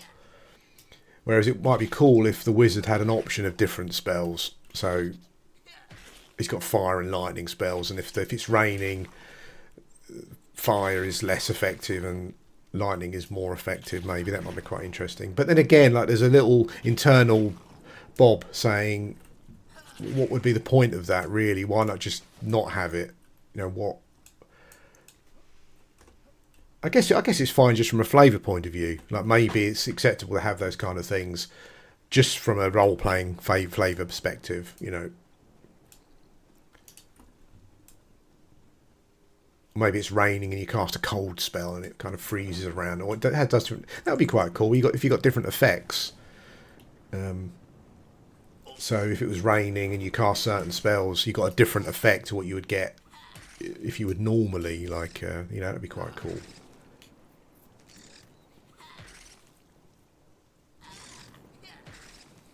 That might be quite cool for mages, actually. Like, if you had like pets, different elements, and they perform better in certain elements, maybe worse in others. As long as all the pets are accessible, you know, reasonably easily, I think that'd be quite interesting. So much you could do, isn't there? Really, it's like all these. I think when you play Project Gorgon, you kind of see what's possible. And Project Gorgon's not perfect. I'm not saying that. It's got a lot of problems of its own, but it does show you what's possible mechanically, just from a flavour point of view, and to make the game more interesting, you know.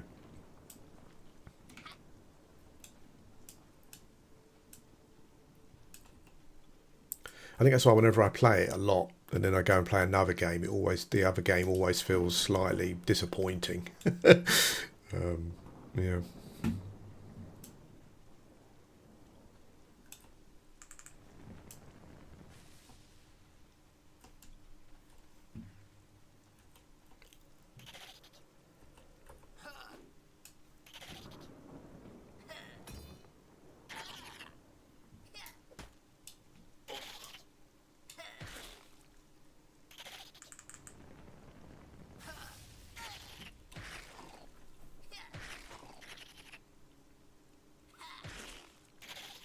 What about if you're a magician and you cast a water pet, but if you're in a cold zone, it changes the pet to like an ice pet or something,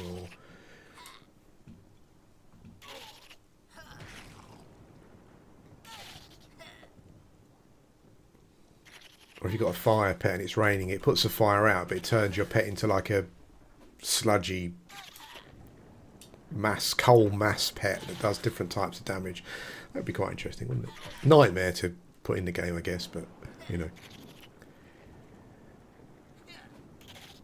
Or if it's a storming and you've got a water pet, the water pet catches the web, you know, it gets hit by lightning or something, or it electrifies and it does different types of damage. Yeah, I think it just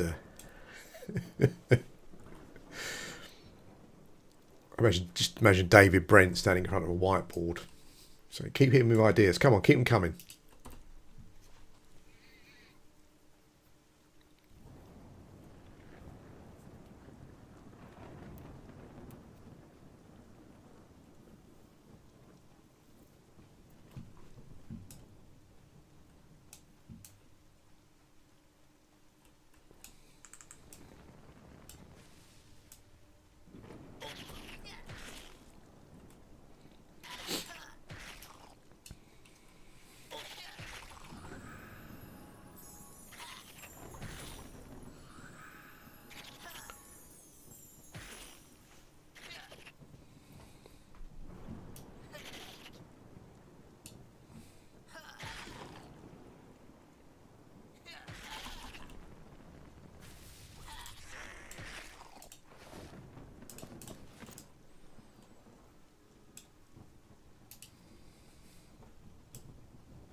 Yeah, well, Project Gorgon is the only MMO in the last 20 years that I've played where I've actually had moments where I've gone, what? Wow! You know, as I said, it's not perfect, but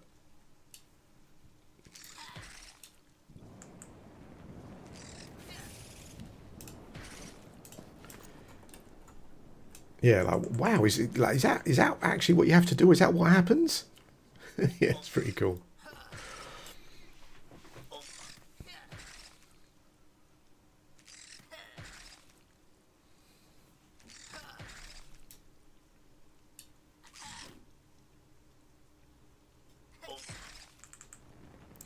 Yeah, I do feel that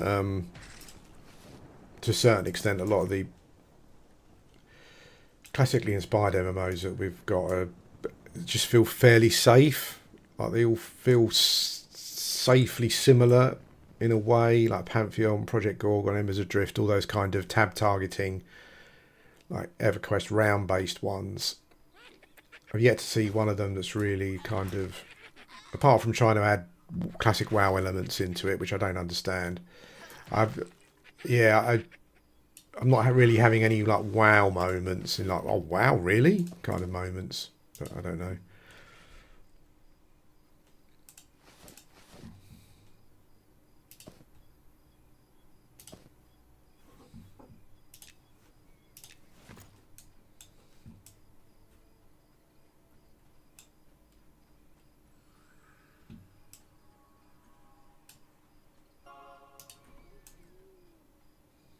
Thank you for the buff, whoever that was.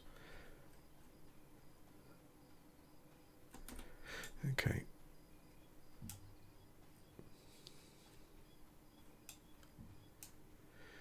We're slowly approaching level 4. It felt like I started trying to get to level 4 about 16 weeks ago, and we're still not quite there yet, but we're almost.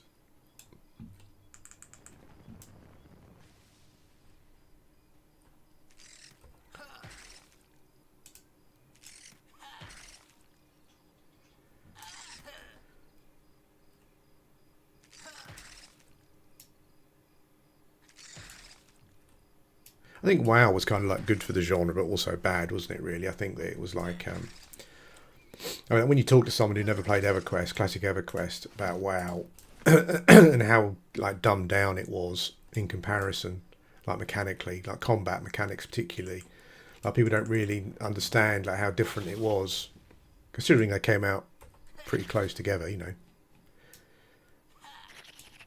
Well, EverQuest was kind of still going at the time. Yes, I think WoW just introduced people to a different way of.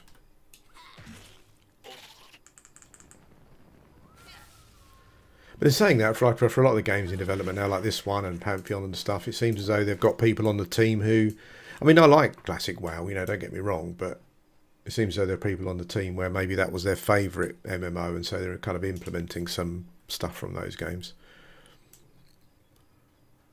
Morning, mate.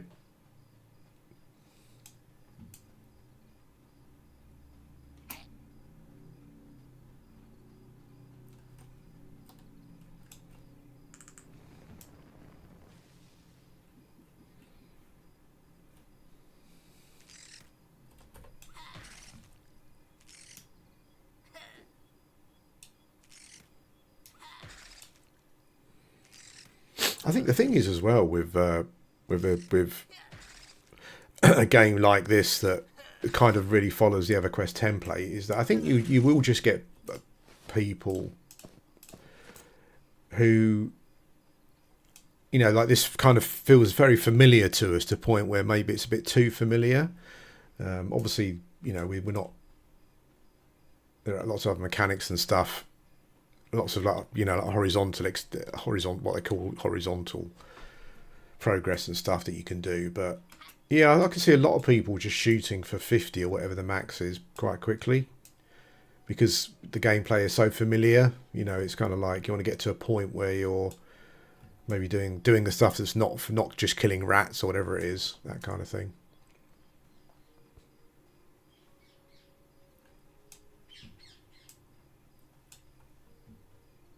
Well, I mean, we had it in the closed testing. There were players who raced to as quick as they could to, you know,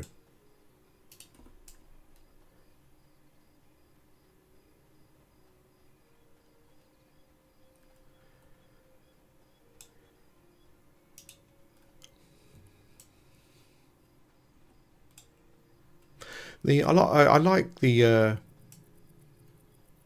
I liked I played a dwarf enchanter quite a lot, and the Dunes Madman is an OP pet early on. I'm not sure if they've toned them down a bit, but they're they're real undercons when you fight them. Yeah, I mean, if you're new to them, yeah, I think probably playing any of them, you're probably going to feel a certain.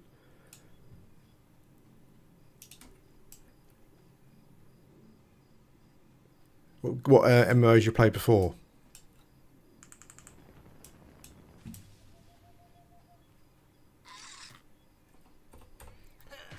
I popped over onto the New World Discord this morning just to have a little look, see how things are going. I think the game's still closing down and stuff. I don't think there's going to be any saviour. Maybe Stephen Sharif will go and invest his apparent billions into it, save it or something. Who knows? Maybe not.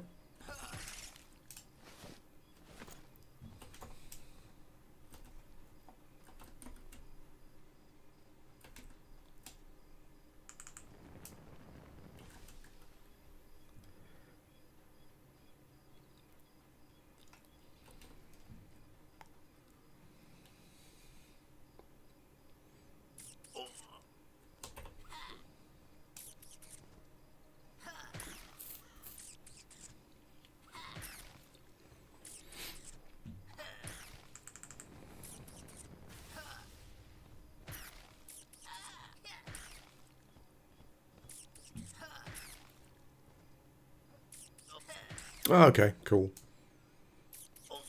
Oh, so you've kind of gone through a fair range of different styles then.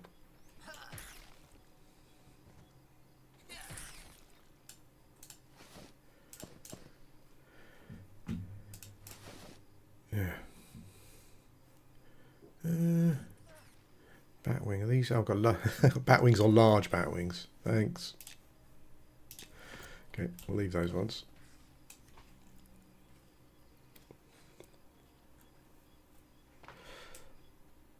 I keep trying to get back into Lotro. It was kind of like as being such a big Tolkien fan, it was kind of it was tailor made really. But I don't know what it is. Like Tolkien's really personal to me. I guess it is to a lot of people, and I'm not. I guess I find it. I struggle to kind of accept other people's interpretation of it. You know what I mean? That kind of thing. You know.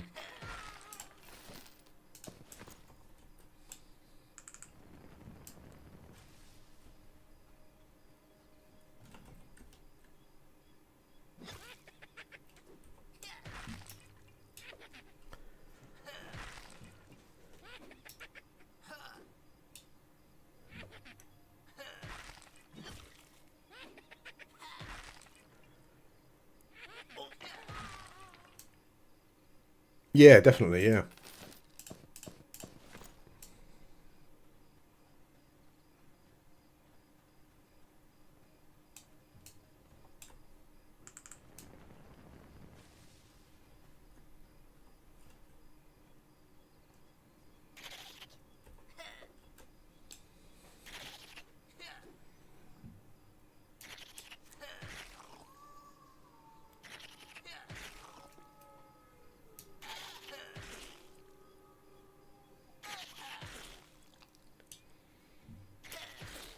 It's weird how we never really got a lot of the systems and stuff that sounded really interesting that developers, I guess, kind of lied about 25 years ago.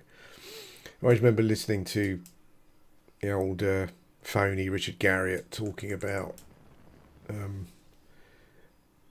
like so, like Ultra Online, for example, you'd get like animals and dragons would migrate, and a dragon would go move around, and if there was a lack of food, it would move somewhere else. All these kind of things. All these kind of things to make the world feel a bit more alive. It's amazing that we just haven't got anywhere near that still, really.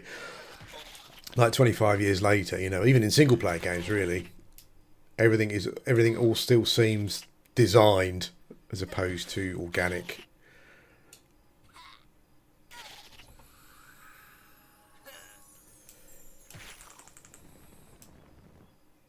Oh, hello. No, you're not going to trick me into crossing the zone line. Know your game.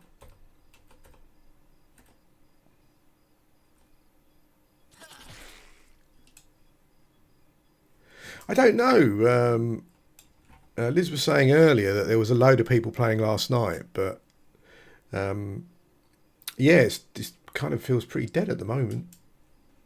I guess maybe as soon as the beta started, people maybe went crazy with a long session and they went to bed. Don't know.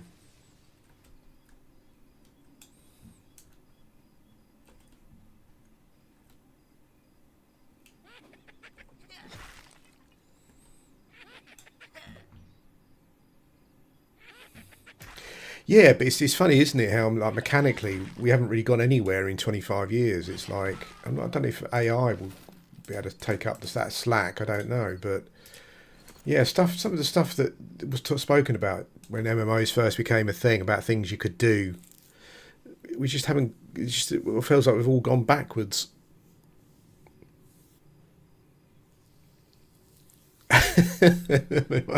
Might have done. Not quite yet.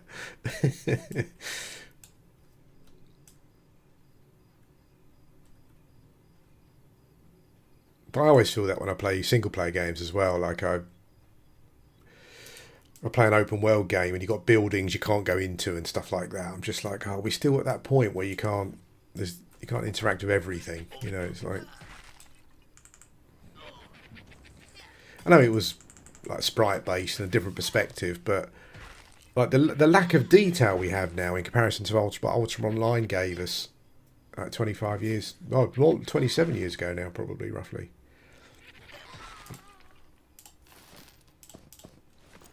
I think Project Gorgon to a certain extent did bring some of that back, that detail of it, aspect of it.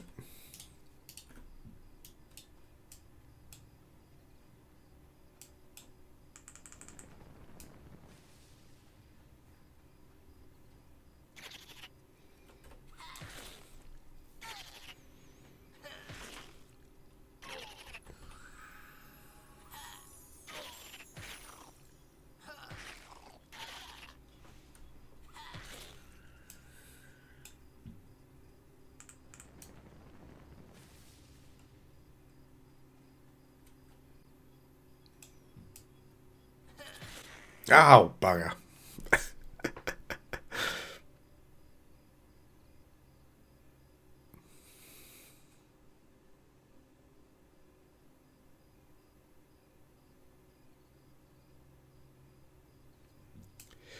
I think with Access though, didn't they have like a list, something that you signed up for? So it was like whoever signed up, first come, first serve. I didn't realise that people were just going on Discord and getting in.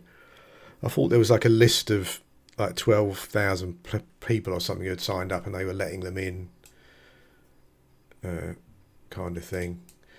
Like I'm not sure. I thought the only people they let in were people like me who have been doing it for a while, and then they were going to let people in who were from the list, kind of thing.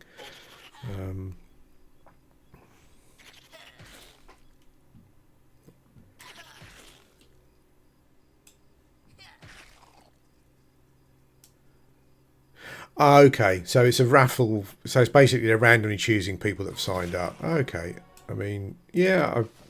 I mean, I guess it depends on how long the sign up was for. Like if they opened the sign ups and it was open for a few days and then it was closed, like, I don't think that's too much of an issue, really. Um,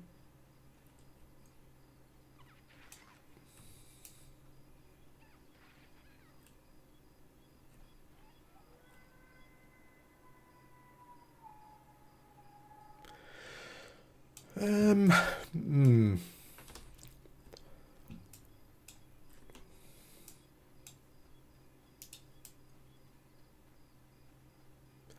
You see, like this is not probably really relevant. Maybe it is. Um, I don't mean I'm not. I don't mean it in a sense to just this situation about sign ups, but I don't know. This might sound controversial, but to me personally, like I actually think often the worst people playing the game are the people who are just too invested and have been around for too long. I understand what you're saying. You know, if someone's shown dedication to the game over a period of years and they're not getting in, then, you know, yeah.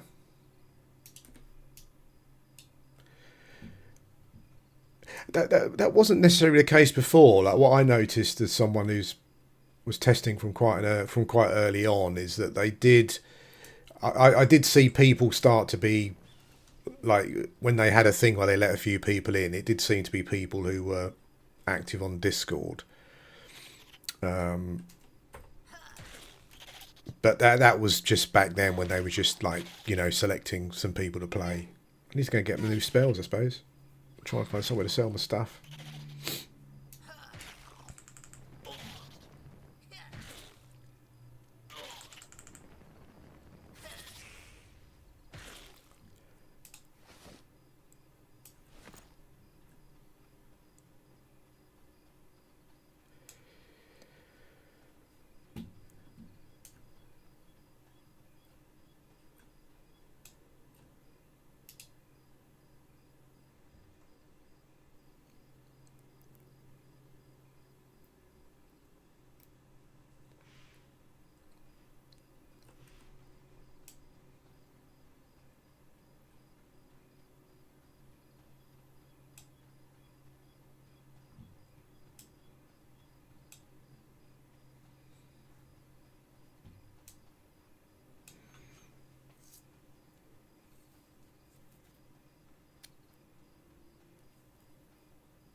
I suppose also as well, you could also argue that, like I've seen some people who have streamed other games before or have like recently just started streaming this game. So I guess you could say, I don't know, like were those guys given keys because they're streamers? Is that fair? I mean, it kind of makes sense maybe from a promotional point of view. Particularly if they're like the, oh my god, it's just like WoW or EverQuest types. But yeah, I don't know.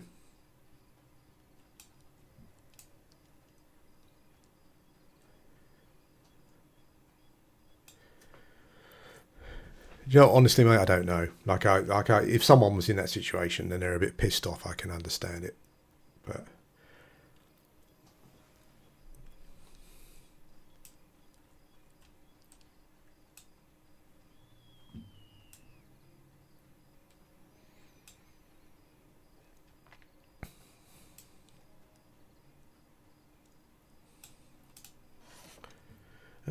So I think we might keep us.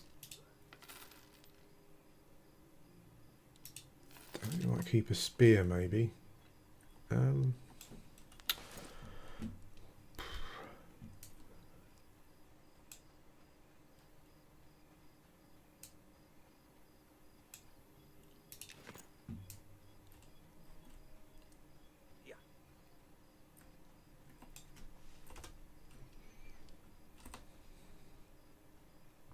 Yeah, I mean, I can understand it from a thingy point of view.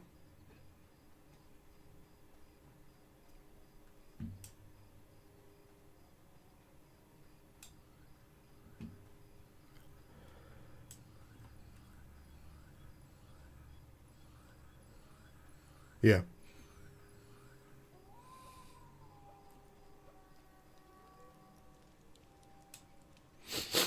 It's interesting though, isn't it, that you say that about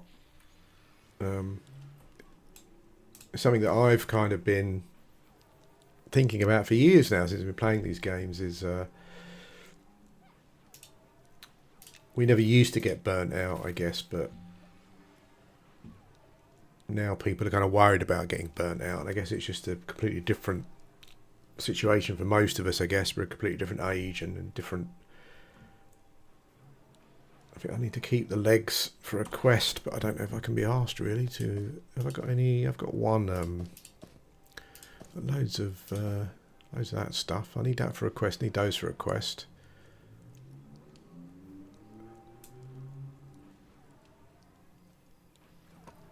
Have you not managed to get in any of the open betas, the open testing? Look out for the next open test where anyone can play.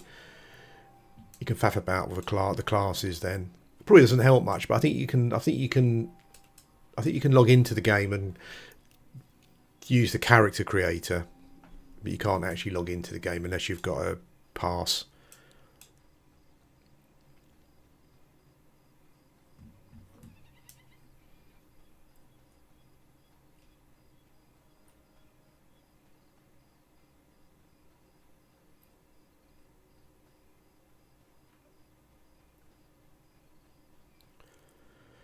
Yeah, we never like it. Never used to. We never used to be like it, did we? I say we never used to. Like I'm talking as someone who's 55.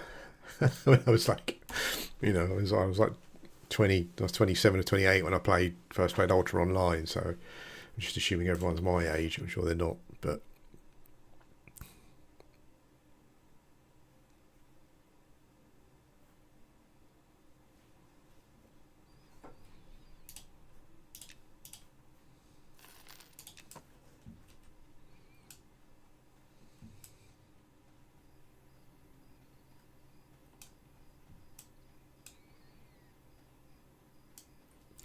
For certain games that I still find engaging, I'm quite happy to do all the like I'm a bit of like a repetitive process like autist anyway. So yeah, if I'm engaged with the game, I'm happy to do it. But if I just feel that like really, what's the point then?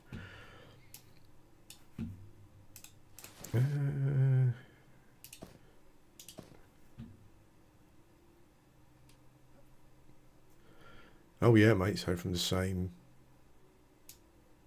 vintage, roughly. I'll put these in the bank for now. I don't quite know what to do with those yet. I've got that. I don't know why. I'll probably kill some more beetles.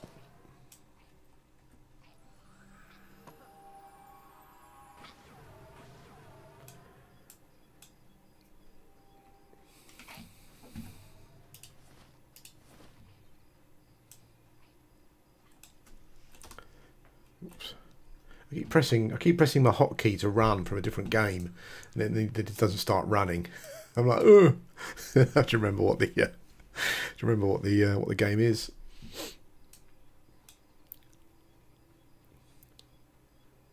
I don't. I mean, I don't. I know that you guys here watching me, but I just don't watch streamers anymore. I just find.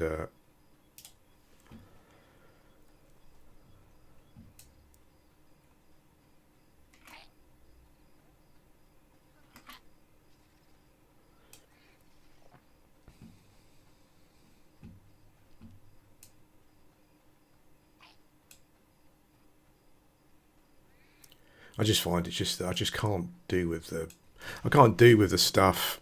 Sorry, Liz, were you I'm literally noticing nothing around me at the moment. Oh shit! I didn't even buy my fucking spells. Jesus Christ! I'm always watching something. I just can't like the.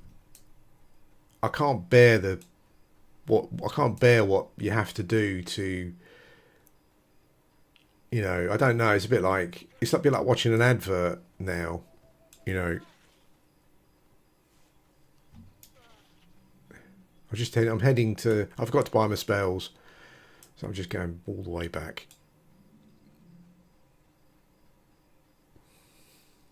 Yeah, I used to watch. I don't think there's probably many P99ers now do content, but yeah, I used to watch all the old guys, AC Gamer, Level 1 Undercon, and all those dudes. They've all moved on to something else, and I'm still here.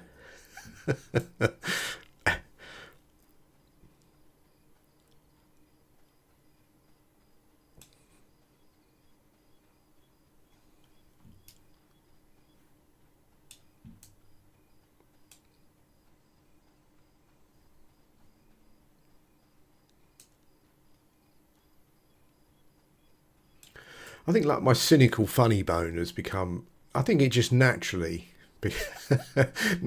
becomes more prominent as you get older. I think probably, but I just can't.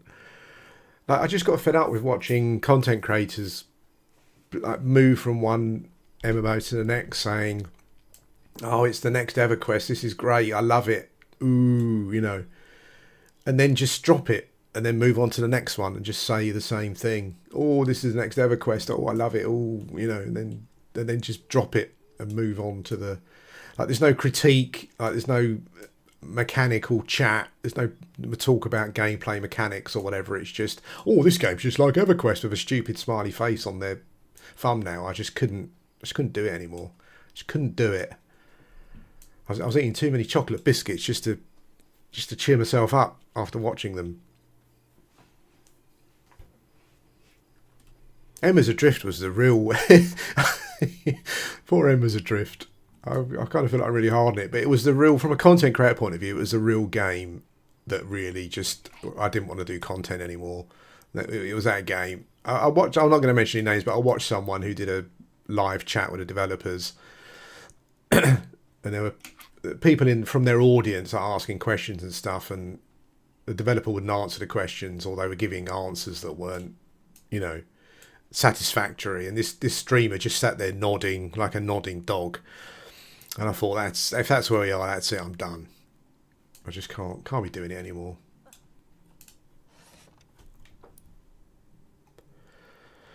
I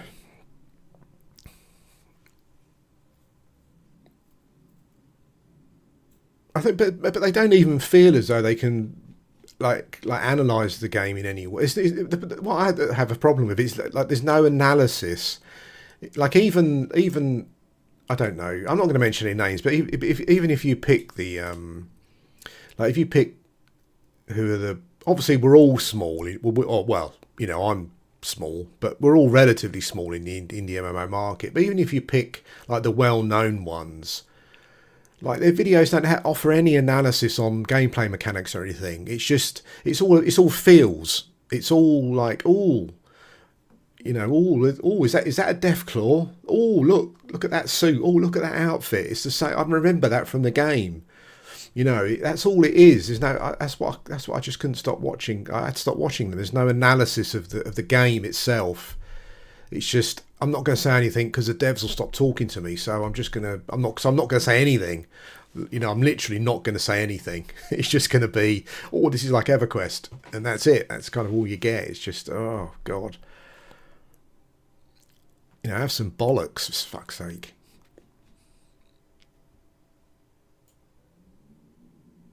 Yeah, I mean, well, I think MMOs are still like particularly when you kind of get like the confusing like messaging of like game is obviously being designed very much like EverQuest, but then the developers say, well, we're not EverQuest, but then it's like, well, yeah, but you got all this stuff that's exactly the same as EverQuest, yeah, but we're not EverQuest. So I think there is a lot of analysis there. Like a lot of you can kind of like compare mechanics and things and stuff. I think Malady is a dot, is it?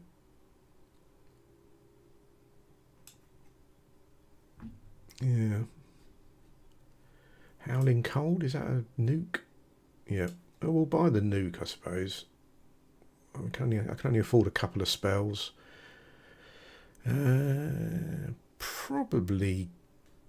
Should we just get a gate and a nuke? Spirit of Frost. Is that a nuke? That's a nuke as well. Yeah, I mean, and I understand that. You know, I understand that for the most part, they're just they don't want to upset the devs, and they have to follow what the algorithm's telling them to do. Yeah, I mean, I do feel sorry for people that have to do that in a way, but I don't know. I think that you can. I mean, there are people out there who cover games, not just MMOs, that you know you can be critical of them and they still get the you know. But I like healing spores actually because it's like a heal over time. Let's buy that, and let's buy the Nukey McNuke face. I think that's all we can afford right now.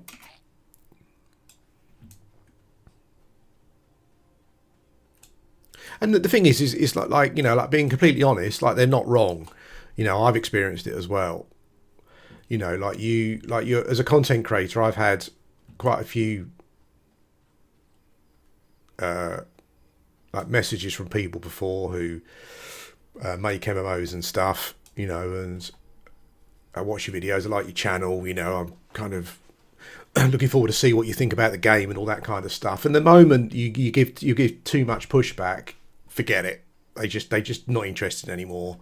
You know, they just seem to just want people that are just going to nod their head.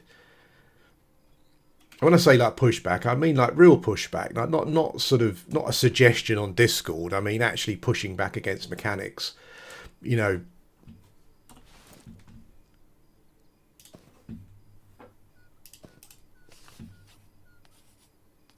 but that's how it is, I guess. You know, even the most indie of game creators, they're still pushing. They've still got to push a product. They've still got to pay people. You know, it's still a business to a certain extent. So yeah, it's fine. You know, they don't want someone like me who's going to be a bit fruity in their language or whatever. I don't know, and just going to say if this, I think this is shit. This is shit. You know, I'm not going to go. Oh well, maybe if there was a, you know, that's just not. I never kind of wanted to be that sort of creator. You know, that sort of.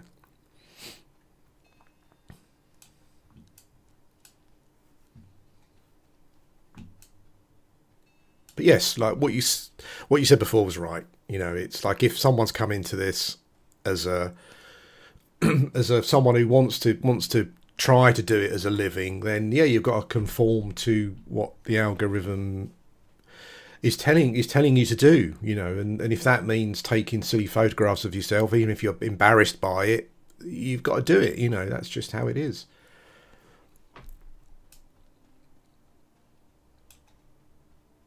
It's a shame because, like, you know, I remember when YouTube first was going, and when it used to be not YouTube. What was it? What was it called? What was YouTube called at the start? I can't remember what it was called. But yeah, where it was like you.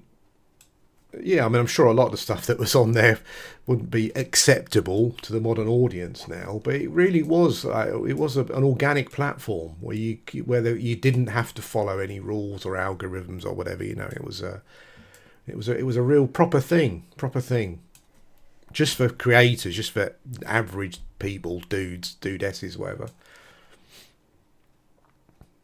But I suppose once something goes corporate, that's you're buggered.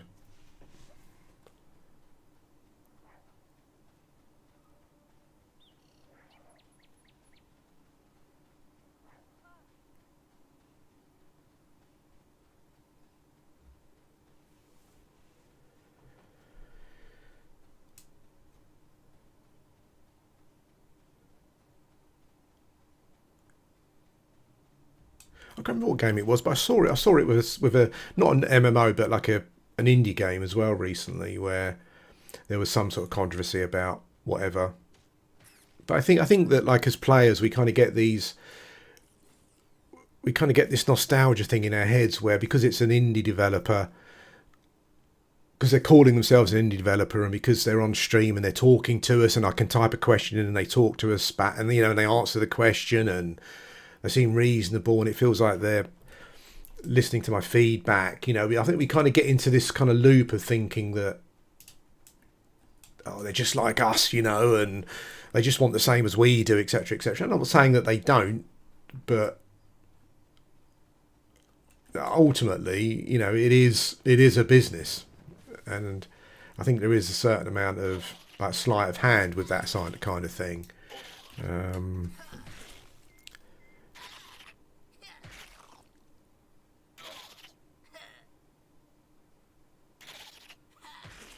Yeah, and I think the thing with YouTube as well is that it's been like I watched a number of videos over the last year who have like created new accounts and stuff and set out to prove that there is just some weird algorithm stuff going on, and if you don't play the game, then you're out. You know, that's essentially the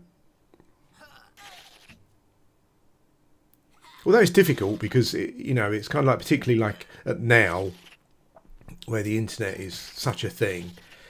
It's so easy to develop these relationships with things that it's not particularly healthy. Whether it's a person or a game even or whatever. And I think it's like everything in the world at the moment. There's too much emotion. You need to balance it out with some logic. Like, look at a game and look at it for what it is. Not because the developers talk to you or it feels a bit like a game that you used to like. You've got to look at it and judge it on its own merits and temper the emotion with some logic, in some way. I don't develop an attachment to a dude coding on Twitch just because it feels like it's a good thing to do, and it kind of does feel like a good thing to do, but you've also got to apply some logic to it in some form. I remember doing it. I mean, that's talking about the internet now, but I remember doing it back in the day when I had a Commodore 64. I used to buy I guess it was probably the most popular Commodore 64 magazine at the time, Zap 64. And they started this thing where on their game reviews they would put a little cartoon drawing of their face, and stuff, and it became recognisable, and you recognise their names. And there was a guy on there particularly called, I think his name was Julian Rignall, who, like, if he was reviewing a game, I'd always take what he said as like gospel, So it's easy to do even without the internet, It's like, thanks for the buff, Stumpy. Yeah, it's easily done, but these parasocial relationship things I don't think are very good overall. Yeah, I remember that. Get my Zap 64. Julian Rignall's reviewing the game. Yeah, okay. I'm all in. And he was very good, actually, at review. He was. I'm not sure if our tastes aligned, but it was a... It's kind of ritualistic, isn't it? Because that, like, getting a Zap 64 every month, it was very much a ritual thing. Particularly as a younger person, where you didn't have the internet, so you had to go out. To the shop. It's an adventure to buy your game or your magazine, kind of thing.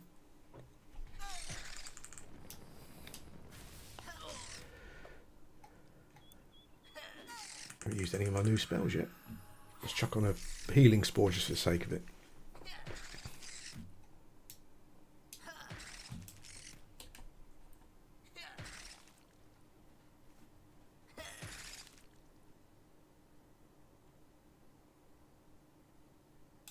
Yeah, I still, for the most part, fondly remember the early forums as well, like gaming forums and stuff. Yeah.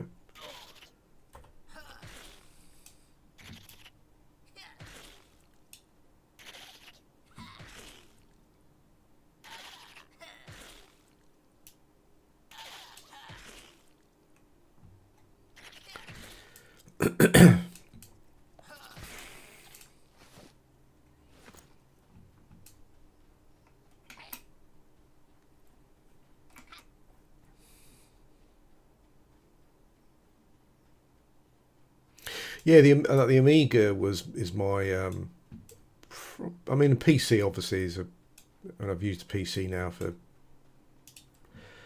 I don't know, 30 years probably. But the Amiga is my kind of fond. It's like that's not like my computer kind of nostalgia, I guess. Because I worked on something called Road in London for the biggest Commodore, Amiga and Atari ST retailer at the time. It's kind of like early, probably like 89, 90 or something roughly. And we were all like Amiga buffs. We were all young men, like really into the Amiga. It was a great time. It's crazy. We've never seen so many Amigas. Like the Amiga was the thing at the time. It was massive, bigger than everything, and somehow they cocked it up. But yeah, it was. It was just fantastic. And working in a shop for the biggest shop, like at Christmas, You know, I remember when my first Christmas, it was the Amiga 500, and we literally would have like trucks pulling up with just like full of Amiga 500s and half meg expansions. I mean, they were like 150 quid on their own at the time. We sold so many of them. Can I have an Amiga 500 with a copy of Dungeon Master and a half meg expansion, please? Yes, you can, sir. Would you like an extra disk drive as well? Yes, I would. It's like, yeah, they were great times. And even when the 1200 came out, like that still did like blazingly well. Not as well as the 500, but we sold loads of them. Like we'd have queues outside the door at Christmas. There's loads of men in their 20s and 30s queuing up to get their Amiga.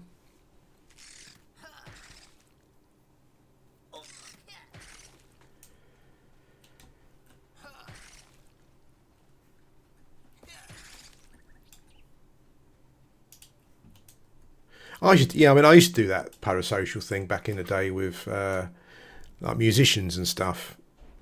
But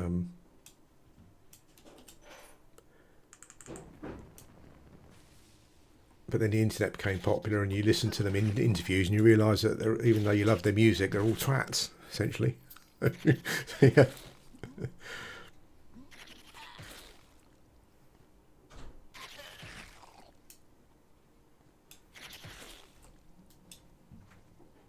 Yeah, we did that. We had BBCs at school, and we used to take like a magazine in with some code and type it in.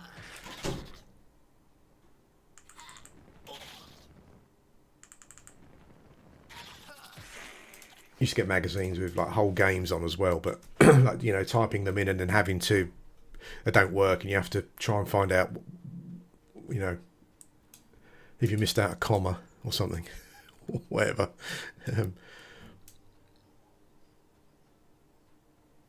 Yeah. Anyway, guys, I'm going to stop now. I need to make myself a cup of tea and have some biscuits. What I might do, yeah, like the 1000. I love the 1000s and 1500s, the 2000s, like that series is really good. I just love the casing and stuff, and the expandability of it is really cool. I met quite a lot of celebrities as well through that job. Musicians and just people who were into technology came in the shop and bought Amigas and stuff. Musicians mostly was Atari ST actually because of the MIDI stuff, but we sold I'm not sure if anyone remembers them or if they're still going, but we sold a load of, I think it was Bomb de Bass, I think it was. We sold a load of Atari stuff to them, a load of MIDI stuff once. Like thousands of pounds of stuff. Anyway, guys, I'm going to go. What I might do this afternoon is start a Beastmaster or something, and try the what's it called? Try the taming and stuff. See how that goes. Anyway, thanks for listening, watching, and yeah, I'll probably see you again tomorrow. Actually, have a good one.